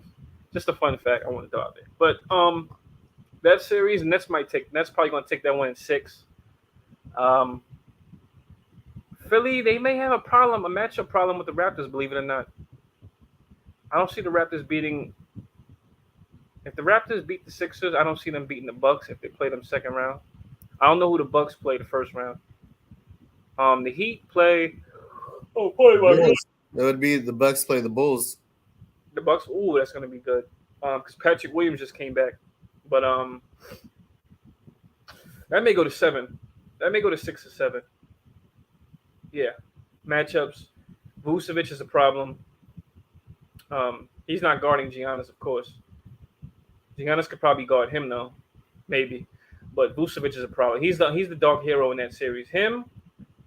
He's a dark horse. I'm sorry. Him, Caruso, and Lonzo are the dark horses of that series. Levine and DeRozan, I'm expecting them to go off, but that's them. I don't know, son. I don't know who takes it. It might be between the Suns might be up for revenge this year, or the Warriors may get their ish back together. They just because they made it end of the season trash, don't count them boys out. Them boys are a problem when they get them threes rolling. Do not count them boys out. So Warriors or Suns, it might be them against the Nets. It might be Warriors versus Nets or Suns versus Nets in the finals. That might be a good one. Or Suns versus Bucks again. That's what I said. Suns versus Bucks again. Yeah, just a repeat of last year. Yeah, it might be a repeat. I'm not gonna lie to you. I kind of would hope this time the Suns win. Yeah, I wanted them to win last year. I was like, man, let Giannis let CP3 get his ring. You know what I'm saying? Suns. Giannis got his ring now. CP3, you got to get yours. Devin Booker, carry them boys home, man. Bring them boys home. Get them boys a ring. If he can't do it, then guess what? He sucks. And I'm like, that'll hang around with him for a while. That he can never get him over both of those guys. If they can't win it, if they get to the championship and lose again, they can never get over the hump. Right, and that might change the trajectory of how people think. People might think, oh, teams don't need a point guard to win. Chris Paul didn't do it. I hope the Knicks don't fall into that. Oh, well, we don't need a point guard. The Suns didn't win with Chris Paul. I just hope the Knicks don't get that stupid. That's still yet to be determined though with IQ and Deuce. You know what I mean? So I just hope they don't go get one. Like I mentioned in free agency with the Jalen Brunson and the Colin Sexton, which I wanted earlier, but not anymore. Colin Sexton? I feel comfortable with what we have right now. Right. You sound like Tibbs. You sound like Tibbs right there, man. You're happy with what we got, right? You just got to play the guys. I mean, why overpay? Why overpay for that? If anything, we need another wing. Exactly. Like you mentioned that kid Kendall Brown. We need another athletic wing, not no flat-footed wing, man. I mean, then again, let me not say that because just because the guy's slow-footed don't mean he can't be a good sound defender. Because Grimes isn't athletic, but he's a good defender. So, well, I mentioned Jeremy Sochan, not Kendall Brown. I like Jeremy Sochan. You heard what happened? You heard where the 12th the 12th pick, the way we finished off in the standings. The way we finished off in the season, we ended up being the 12th pick, and you can't jump in as far as I was watching a lottery on YouTube, and the way the ping pong balls go and the odds, there's no way we could get the odd of 5 through 10. There's a 0% chance that we could pick 5 through 10. A 0% chance that we're gonna that you can't pick 5 through 10. So remember when we had the Obi pick, we were like 8. There's no chance we could get number 5. Right. Yeah, it's the same thing with picking at 12. There's no chance you could get 5 through 10. You have a chance to get 1 through 4, but you can't get 5 through 10 at that spot. So it's just the way it's set up. I got a better. I mean, I didn't really understand it. I just made a comment in the comment section, and the guy I forgot what video it was that he got back to me, and he was like, "Yeah, you're right that you can't get a pick between 5 and 10." And it's just the way that they have it set up. If you're number 1, you can't fall back any more than 4 spots. You know what I mean? Mm-hmm. The way they have it set up like that, like 1 can't go past 5, 2 can't go past 6. You know, and then same thing with where we're at. We can't go 5 through 10, but we could get 1 through 4. We go fall back, you know, whatever, one spot, and it's like a 0.1% chance that we could get the 14th spot. So it's like an 86 point something chance we get the 12th spot. So that's what I was trying to mention earlier. Yeah, it's like you might as well start looking at guys in the draft around that 12th. You know, well, no, I figured like 11. I had 11 in my head. 10, 11. Yeah, and that's why at that pick I would have took I would go for a Jeremy Sochan, someone that could guard 1 through 4, a bouncing. You know, that's okay. Not to cut you off. That's okay because for the last couple of years, we've been getting in that range, and it's okay as long as we get a nice young. We're not going to get of course the top 3 is the guys that are the most impactful, of course. But I mean, as long as we get that young talent in here, I'm okay with it. I'm okay with it for the long haul. I'm okay with the young talent in here for the long haul. I had enough of the vets, so I like one guy I like a lot is Mathurin. You know, I wish we could get Benedict Mathurin. He's probably going top 5. He's not even. I shouldn't even be bringing up his name because he's going to be gone. Maybe not top 5. Maybe 7-ish, somewhere around there. You know, well, yeah. we got to look at the top 3 being Chet Holmgren, Jabari Smith, Paulo Banchero, Durant maybe. Not top 5. You know, I'm saying top 3. You know, then you got maybe a Jaden Ivey 4. Jaden Ivey. You got AJ Griffin. You know, you got guys like then you go early, but I doubt it. Who's that? Shaden Sharp, but not him. No, he's not going. They have that big man on Kentucky. But that's what I'm saying. Now you pick your poison after those guys, and you got they're all in a bunch. Whether you want your Keenan Murray, you want your Johnny Davis, you want your Benedict Mathurin, you want your Shaden Sharp. You know what I'm saying? All those guys are kind of bunched in that 6 to 10ish round. You know what I'm saying? Right. Then what's left over? Jeremy Sochan, Mark Williams. Then you got the G Leaguers too. I forgot about. You know what I'm saying? Right. I can't think of those. I didn't watch too much of the G League, so I can't even really. Dyson was the name. Oh, Daniel Dyson. Daniel Dyson. Yeah, you have Daniel Dyson. He was solid, yes. And then the other one that made the All-Star, Hardy. Yes, Hardy. I forgot his Yeah. name. Hardy, Yeah. So that's what I'm saying. Though. At that point, you're just kind of picking your poison on position of need. Who has the higher ceiling at that point? Right. So yeah, man. We and then I mentioned having a defensive minded coach like Tibbs. You could go with Tari Eason, power forward. So yeah, Eason. I like the other guy Kessler. I forgot his name. Is it Cody Kessler? I don't know if it's Cody Kessler. I think it's Cody Kessler from Auburn. Jabari Smith, center. It might be. It might be. Cody. Yeah. I didn't know about him either. So I was watching the Jabari, the game because I'm watching Jabari Smith. And I'm like, who is that center? I was like, I wrote his name down, and then sure enough, he was on the draft board. I think he was ranked like 19th, somewhere around there. Right before 20, definitely.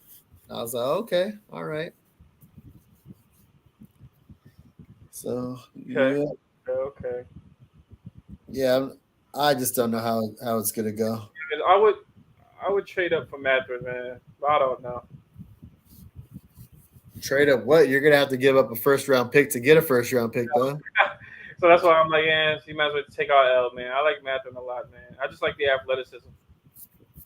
Yeah. I want a guy. I want an athletic guy in the wing on this team, man, or in the backcourt somewhere. We need that. We eventually need that in the backcourt somewhere. We got it in the big man positions. Cam is somewhat athletic. We got the power forward athletic and Obi. Now we need it somewhere in the backcourt. We need it from some of the smaller guys. The quick, that quick pace. That's why we tripled up last year. That's why we went with the Deuce, Grimes and Rokas because it was guard heavy last year. This year is not so guard heavy. You have Ty Washington that's ranked. Oh yeah, he's probably going. He's probably going around there too. I do not want. Yeah, that's what I'm saying though. Like at that point, dude, I don't know I just don't know what they're gonna do. I wouldn't be surprised, like I said, if they trade the pick, like they did last year. Yeah, they probably will, man. The Knicks. I don't know. It depends on. They might be going the Tibbs route. Oh, we want to compete, so we're trading the pick. We don't want nothing to do with this pick. I don't know. I really don't know. Just don't let us down, Rose. Don't let us down. That's all I can say. Yeah, we're gonna be scratching our heads like, what? That's my biggest fear on this draft. That's why I get anxiety when it comes around. That's why I told you I can't be on it. If you do a draft party, I'm not gonna be there. I'm not gonna. It was me. I think it was me, Hadouken, and Freezy, man. And man, I did a lot of drinking that night, man. But at the same time, I guess all that's cleared up now. What's the guy? The guy's not even. We traded Kai Jones to the Hornets. Who? We basically gifted the Hornets Kai Jones. Who? Kai Jones. He said, Kai Jones. we gifted Kai Jones. He never played. He didn't even play for I don't think he played for them. The guy's athleticism is freakish. I don't know why we didn't get him, though, but I mean, I like Grimes, but we need size on here. We need size on here, man. That's whatever. Kai Jones was happy to be a Knick, too. You should have seen him on draft night. Then I think Spike Lee told him, look, you're not really a Knick, man. They traded you. He was happy, though, man. I think he wanted that big market. So much talent out there. So much. Uh-oh, man. It's Unk. Be quiet. Yeah. Be quiet. All right, y'all. Right on time, right? Right on time. Yeah. I'd like to thank y'all for joining us tonight. Hey, it's Sub. How did Cully miss that Mike Jones joke, bro? I didn't.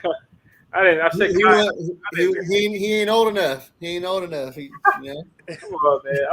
Paul Wall's my guy, man. Paul Wall. Yeah. So we getting ready to wrap it up. All right, y'all. Thanks for joining us next after party. You know what I'm saying, get at us next week.